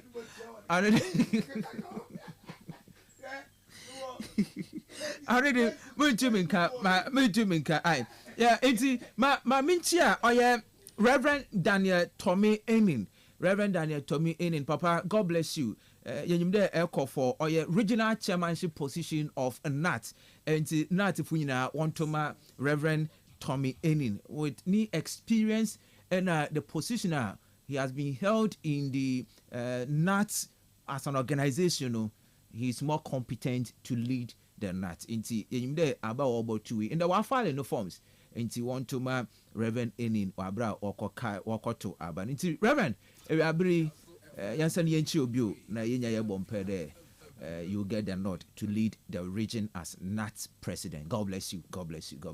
All right, yefensi ewa ha na yenko yemfa asede ni bi ima njumuku a o share na asen end the day. Yes, asede ni bi enkoma njumuku a o so ya na asen game park Damaso Telecel Betway High Sense and Afi Anointed Engineering Services Limited, Max by Ghana Limited, Nafi Oye Ridge Royal Hotel, Morning Jumukua Oshana Cinema, Yazijumezi Bosun, Merisodo, by Jumezin Kana Chadamo, Emonina Embonitia, Ahinwa, Macrawan.